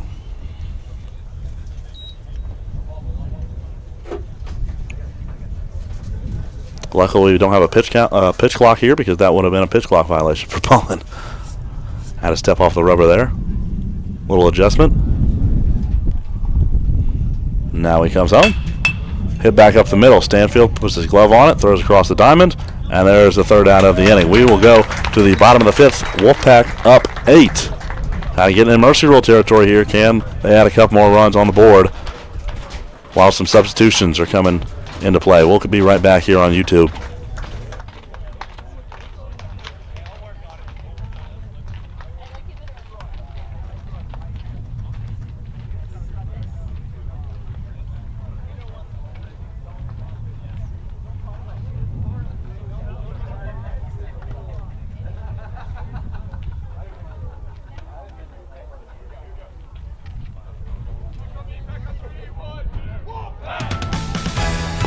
The trusted authorities in pest protection have come together to introduce the new Authority Advantage Total Home and Yard Bundle, the industry's first of its kind solution that delivers inside and outside worry-free pest protection all year long.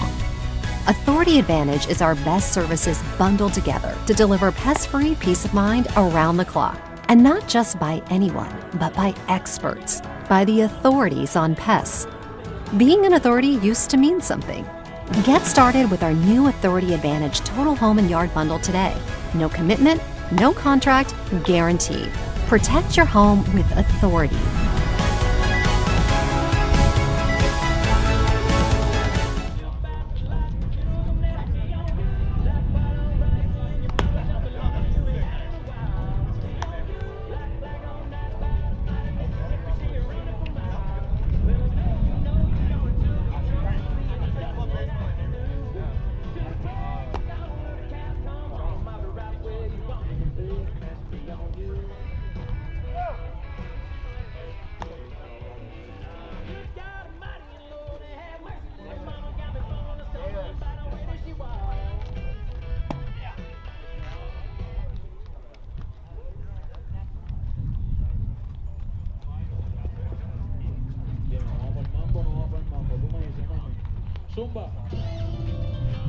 Now batting, number 24, Drew Stanfield. Bottom of the fifth here between the Tar Heels and the Wolfpack.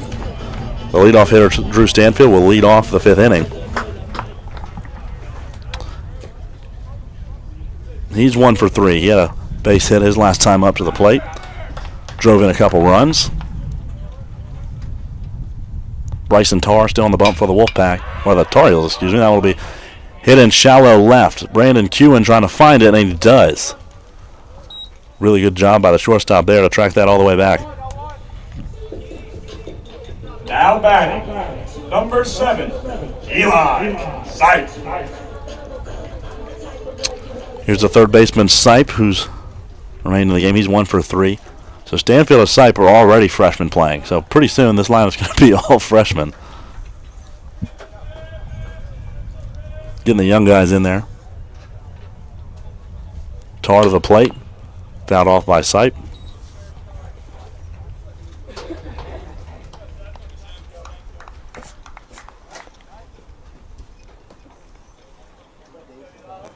The Wolfpack look to be in control of this game too. Now we still, big question mark is game 3 in the series, but Wolfpack have never swept the Tar Heels. That'll be skied into right field, and it'll be caught by David Waite. So 2 quick outs here for Bryson Tarr.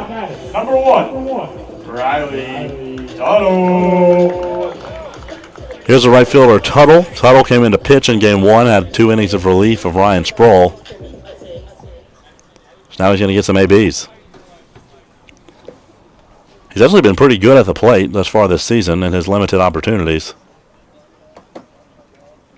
2 for 6 with a double and a single is Tuttle.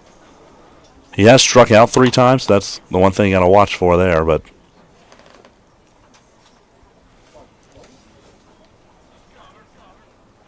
pretty confident bat in the lineup. The 1-0.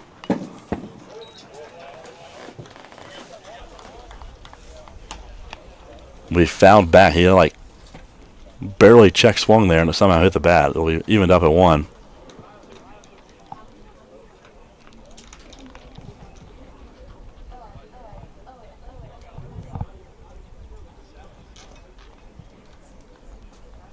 Tar out of the windup. Comes home.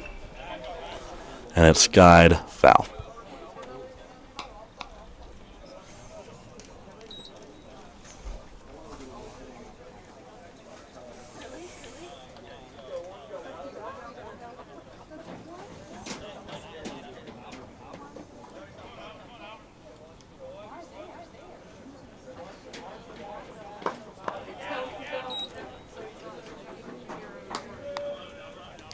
Even up the count here at 2 is Tuttle.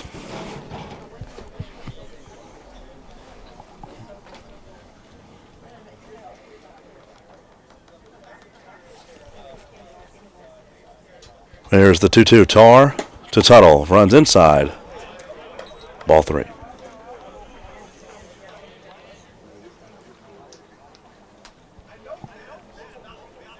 Trying to keep the audience awake here. Game is slowed down just a little bit.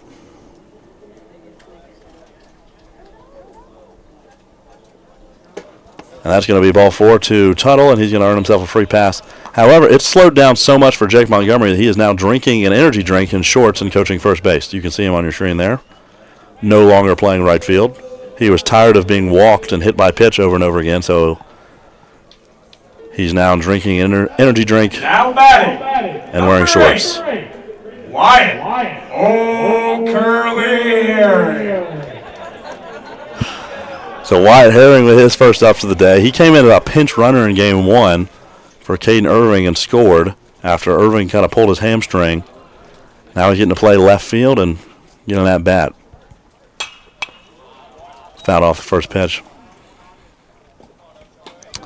Herring's had a couple starts this year already in the outfield. He's 0 for 9 at the plate to start the year. Still looking for his first career hit. Does have an RBI. Had a sac fly against App State. However, he's not really striking out a whole lot. Only 1 strikeouts. So making contact, just not in the right spots thus far. That one hit to the left of the first baseman. Or the third baseman. He gloved it, though. He throws across the diamond and is out. Really good play by Braden Byer. And kind of robs Wyatt Herring of a opportunity for a first career hit there. So we will go to the 6th innings. Wolfpack still hold an 8-0 lead over the Tar Heels. We'll be right back.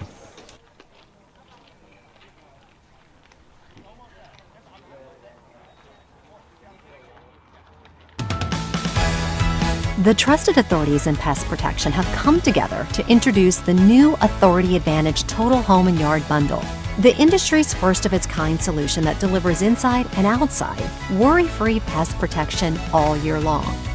Authority Advantage is our best services bundled together to deliver pest-free peace of mind around the clock. And not just by anyone, but by experts, by the authorities on pests.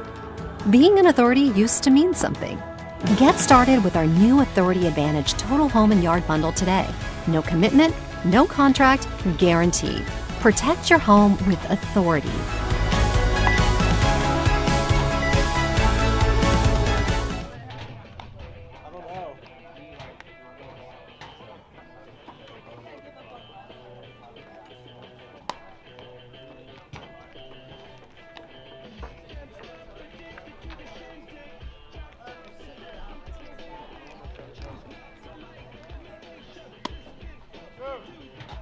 I think he's down there now. I don't know if he's next though.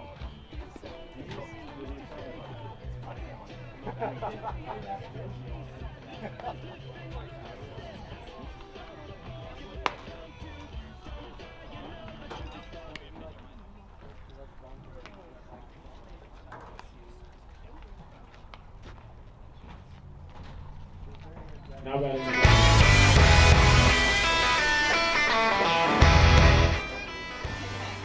Hunter Parrish leads things off here in the top of the 6th for the Tar Heels. Connor Pollan back on the mound for the Pack. That'll be hit hard at the second baseman, Vargo, and right by him. It'll be a leadoff single for the Tar Heels. It's only the 3rd hit of the day. Now batting, number 35, David. Here's David Waite, the right fielder. Got a man on base here to start off the inning. The Tar Heels want to get a couple runs, get back into this one, maybe make it a little closer, maybe a little contest. This would be a good opportunity to do so.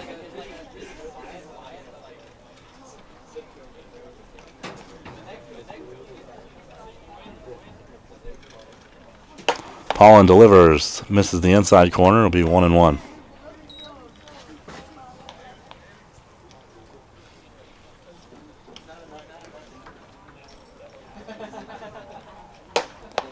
Same spot again, 2-1.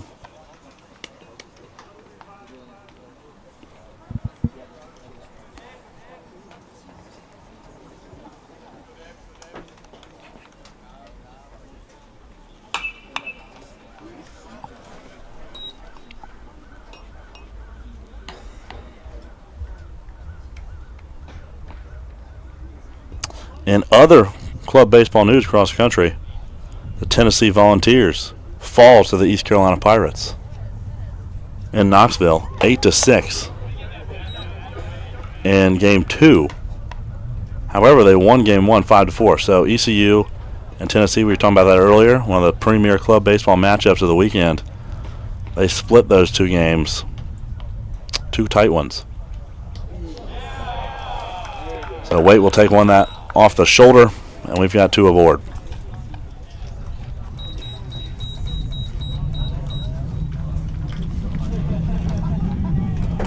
Now batting, number 1, Brandon Cade.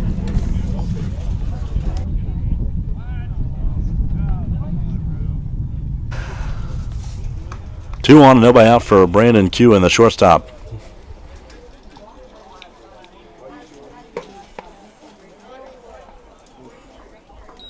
Going to miss the outside corner there.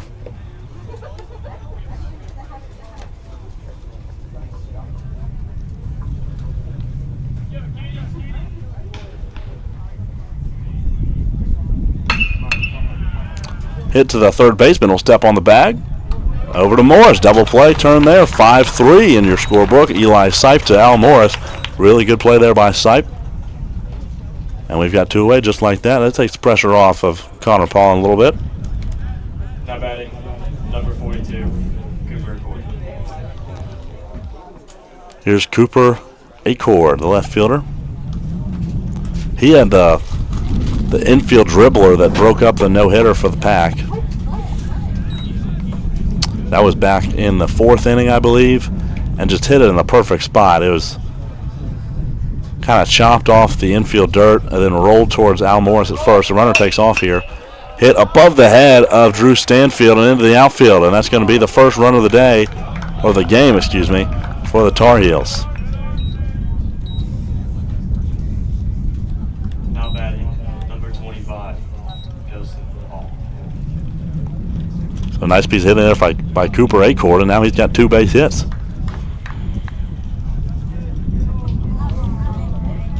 They're going to need a couple more, though, if they want to make this one kind of nervous for Pack fans. Sipe fields that one, throws across the diamond, and he's going to retire Hall. And Hall now falls to 0-3 on the afternoon. Connor Paulin gets out of the little jam, gives up a run. It'll be an 8-1 ball game now after 5.5. We will go to the bottom of the 6th. Due up for the Pack, John Constantino, President John. We'll be right back on YouTube.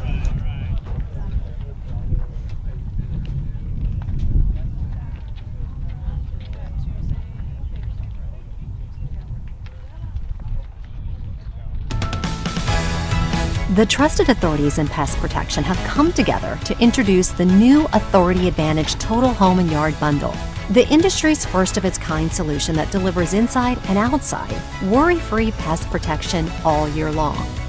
Authority Advantage is our best services bundled together to deliver pest-free peace of mind around the clock. And not just by anyone, but by experts, by the authorities on pests.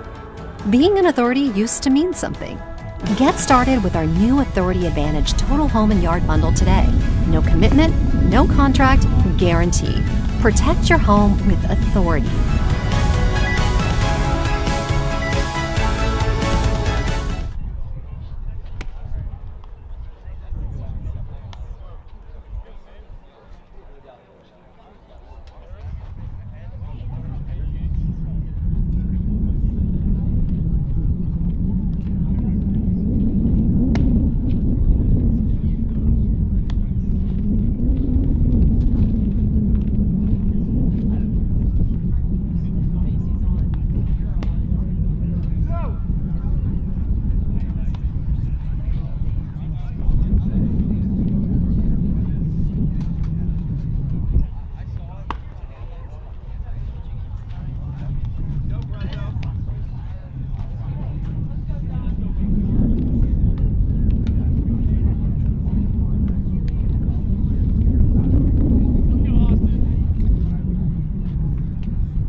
John Constantino.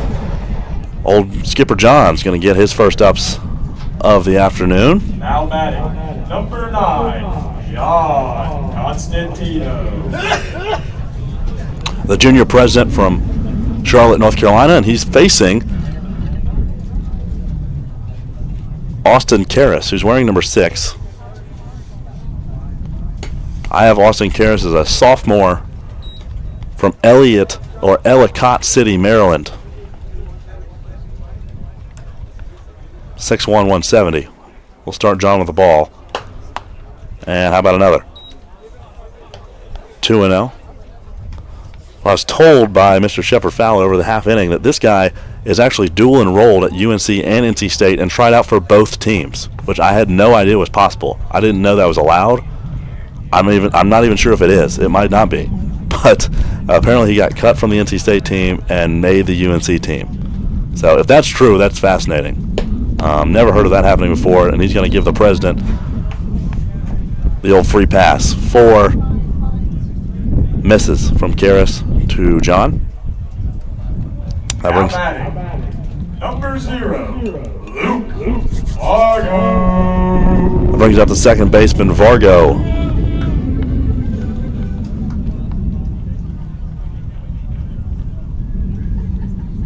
With a runner on first.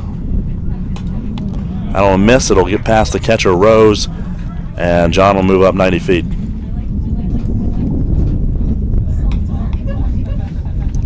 John's not a stranger to walks.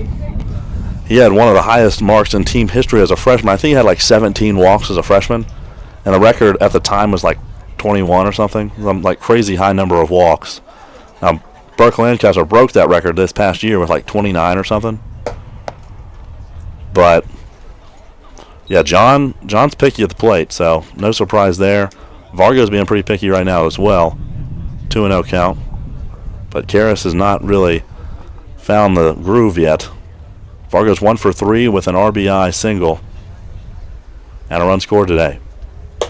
It's upstairs. 7 straight to start this half inning.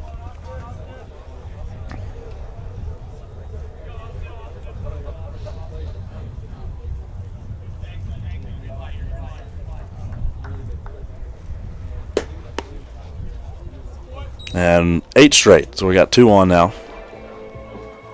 Brings up Andrew Gaggus. Now batting, number 3, Andrew Gaggus.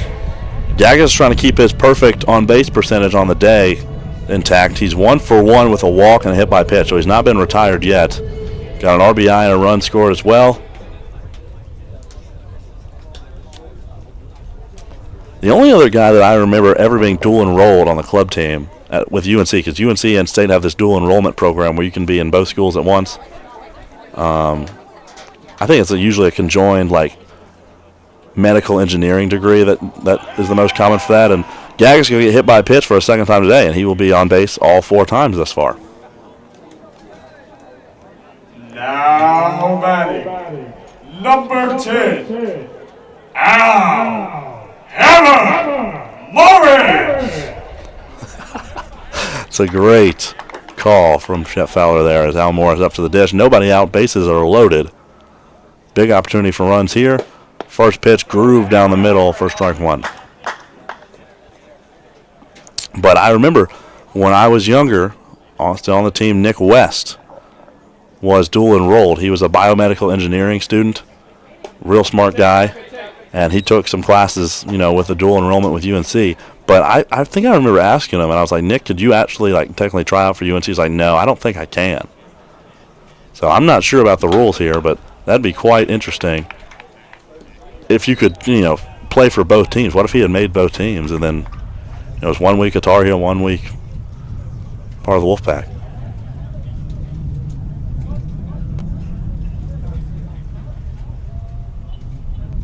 One and 2. Oh, wow, just got rung up on a pitch on the outside corner. I don't think Al agreed with the call. He'll go back to the dugout, being the first out of the inning. Now batting, number 29, Finn McHale. Now here's McHale's second at-bat of the day. He is 0 for 1. He lined out into a double play his first time up. If you were with us at the time, I was like, man, Finn just caught some really bad luck there. He had a line drive to the first baseman who then basically fell on the bag at first base and doubled up the runner. He's in an 0-2 count to the pitcher, Austin Karras.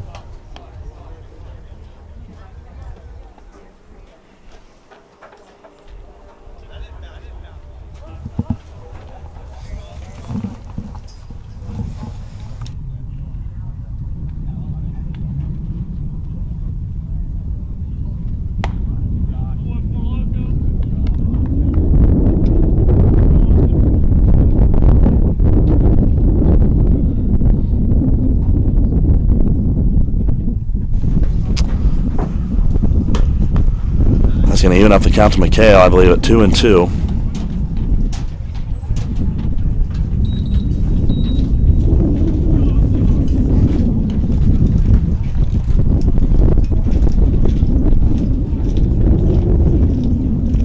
Karras to the plate.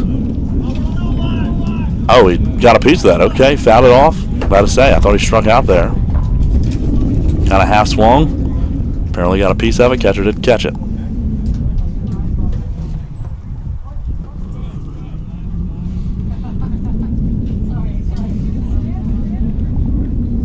Karras to the plate again and swung on and missed. McHale is down on strikes. 0 for 2 on the afternoon now is the freshman from Massachusetts. Now batting, number 24, Drew Stanfield. Brings up another freshman, the leadoff hitter in Drew Stanfield. 1 for 4 today. Back-to-back strikeouts for Karras with the bases loaded. That'll get you out of a jam real quick. Now you just need a little bit of light contact here from Drew.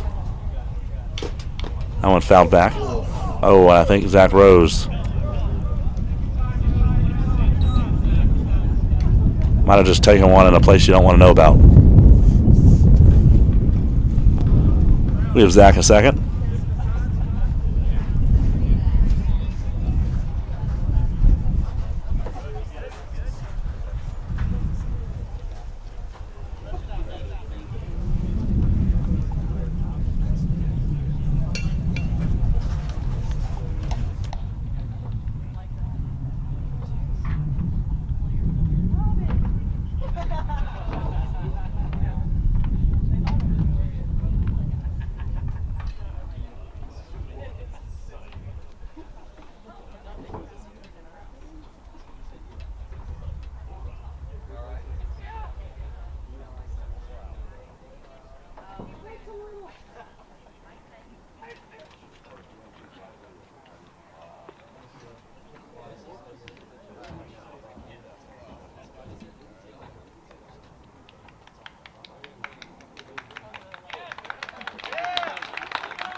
Okay, we're back here. Zach Rose has been given a minute, and he is hopefully all good to go here.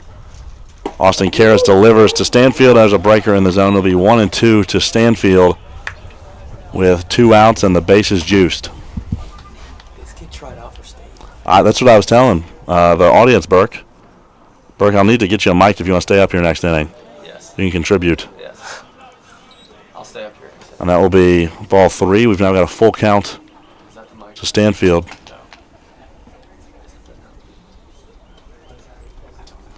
That one doesn't work. And found the corner for strike 3, and Stanfield is rung up as well. So Karras loads the bases on 12 straight balls and then strikes out the side. Okay, that makes a lot of sense. We will go to the 7th inning, 8-1 still Pack.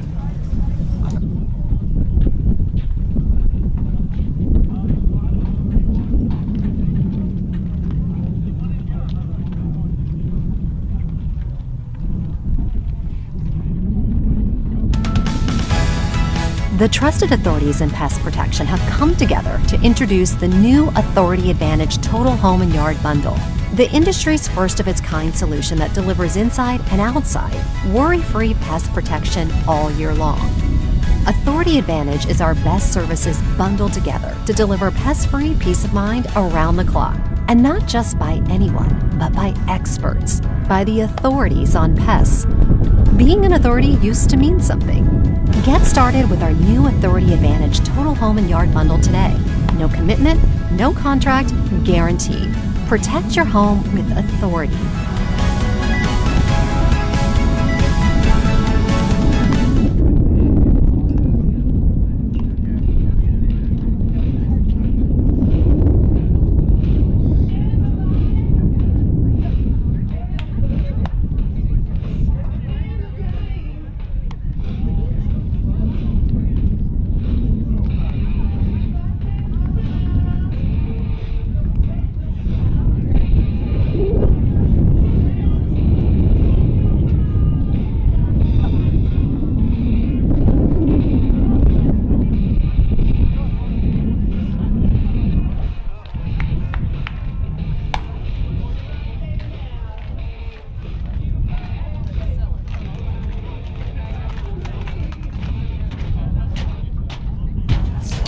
All right, we're back here at Wiley Warren Field at Broughton High School in Raleigh, North Carolina. I'm joined by Burke Lancaster now in the top of the 7th inning.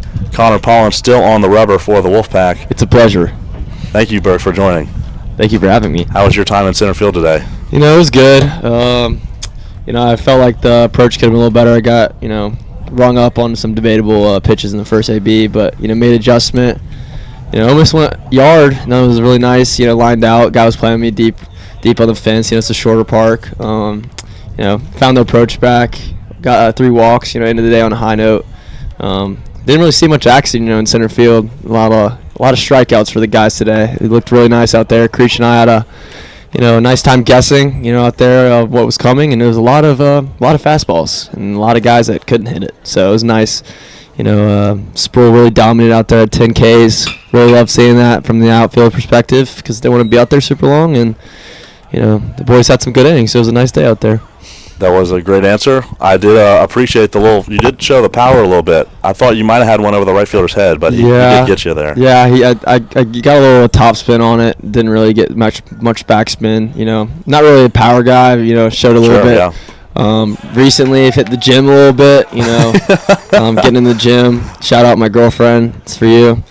Zach Rose will strike out there from Connor Pollan's off-speed pitch, and we'll go back to the top of the order with Liam Jackson, the second baseman. Now batting number 5, Liam Jackson.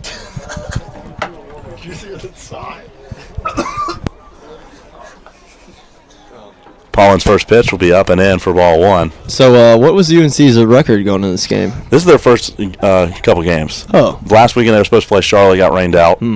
So they have not played yet. It's a tough way to start the season. Tough way to start, Yeah, especially when you see Zach Flontic when you wake up, and go see 95. And Sproul, Sproul's no easy rollover either. No. Obviously, really pounds his own there. Yeah, you act like Sproul, like Flontic's this big jump up when it's really just a couple miles an hour. Sproul's like 90, 91. So yeah, Sproul's been really good for us recently. He's been doing his job. Personally, I don't have much say in rostering and stuff, but I say we just move Sproul to that 7-inning game guy because he's going to give you 6-ish innings of dominant pitching, and I feel like you might as well take that because you could go to the bullpen and lose it because sometimes the bullpen might be a little shaky, and Sproul's giving you 6+ innings consistently of pretty dominant baseball. So that would be my recommendation. Sproul's been elite for us no matter when he gets on the bump, so it's been good having him for sure. Interesting perspective there. I think as Liam Jackson will ground this one to shortstop, Stanfield will throw across the diamond. That'll be out number 2 on the inning. And I think the perspective with Sproul has been that he's got the longevity. He can go 130 pitches. I agree with that. I see both sides of it. But with our bullpen being deeper this year, very deep. I think you are. I think you are able to potentially use that bullpen, but I think also. The bullpen could prove itself a little more to be able to do that. But absolutely not a ton of pressure been put on the bullpen this year. No, you haven't really had to use it much. That'll be flied into shallow right. Riley Tuttle comes on and makes the grab. That's Very nice. the end of the top of the 7th. We will go to, that'll be the ball game, actually. That's the end of the game. I forgot. JJ is going to be very upset, and I apologize. JJ will be very upset. Just for now batting. What is Eli's name? Number 7. Number 7, Eli Ura Sipe. That'll be the end of this one here from Wiley Warren Field at Broughton High School. Thank you, Burke, for joining the broadcast there briefly. Shep Fowler did a great job on the mic after about the 3rd inning. 2 dominant victories for the Wolfpack today. It was a pleasure having you. Thank you. Game 1, 10-1, and Game 2, 8-1 for the Wolfpack. So they're having a lot of fun in the broadcast booth here. Player of the weekend, Squire Crowder. It was fantastic having you out. Thank you, everyone. Eli, Do not let these guys have a microphone. This is why you only let some people have the microphone. So it's in a controlled environment. Yep. Again, I'm going to try to interview Davis Crowder. He was fantastic. He agreed to do a post-game interview for Game 2 here. So we'll get that coming up here. Really excited for that. Great day of baseball here at Broughton High School. Weather was perfect. 70 degrees and sunny for most of this one. Clouds are starting to roll in now. But check out social media for when Game 3 should be in this series. Not sure quite yet. Probably a weekday game, maybe at USA Baseball is a likely candidate. There's no lights out here at Broughton High School, so we can't play really on a night game. So we will have to see. Check the social media for the post-game interview as well. Follow me on Instagram at NateJohnsonPXP. If you're interested in hiring me to come do a high school game, another club game, whatever you got, travel ball, whatever, email me at NateJohnsonPXP. I'll try to come out to your game and call it. Should be a fun time. I've really enjoyed being with you here today. Thank you for Broughton High School for, number one, having your players. You can see them on the field here now. The players come out and rake between games. They do all the field work. They're doing the scoreboard with me up here. Just fantastic guys, getting their volunteer hours out here. Thanks to Coach Morton at Broughton here for having us out, having the concession stand open. It's just a fantastic atmosphere. 5 minutes away from NC State's campus. You just can't beat it. It's amazing. Thank you to our sponsor, Mosquito and Pest Authority. Go to bugsbite.com for all your pest and mosquito control needs. Real big shout out to them. Just a great day of baseball. The Wolfpack have been struggling with doubleheaders. They're 2-4 coming in today. Now they're evened up the record at 4-4 going into the PCB spring break time of the year, where things really starting to sear. You can kind of figure out what you got as a team. 5 baseball games in 5 days at the beach. It's a tough atmosphere, playing really good ball players from across the country. And that week you kind of really figure out, okay, what do we have here? Do we have a solid baseball team, or this is, can they win a game or two here and there? So we will have to see how they fare down there, or if they play another game against Chapel Hill before they have to take that dreaded 12-hour car trip to Florida. But we're going to try to get that player of the game interviewed to you here shortly. We'll be right back. Thanks for tuning in here on YouTube. My name's Nate Johnson, signing off for now.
All right, I'm here with y'all's players of the game, Al Morris and Davis Crowder. Fantastic day for y'all boys. In 2 games today against Carolina, Davis, you went 3 for 6 at the plate with a double and a home run, 4 RBI, 4 runs scored, and a walk. Al, you also had a similar great day. You went, let's see here, 3 for 6 at the plate as well with 3 singles, 4 RBI, a run scored, and 2 walks. So 2 fantastic days for y'all.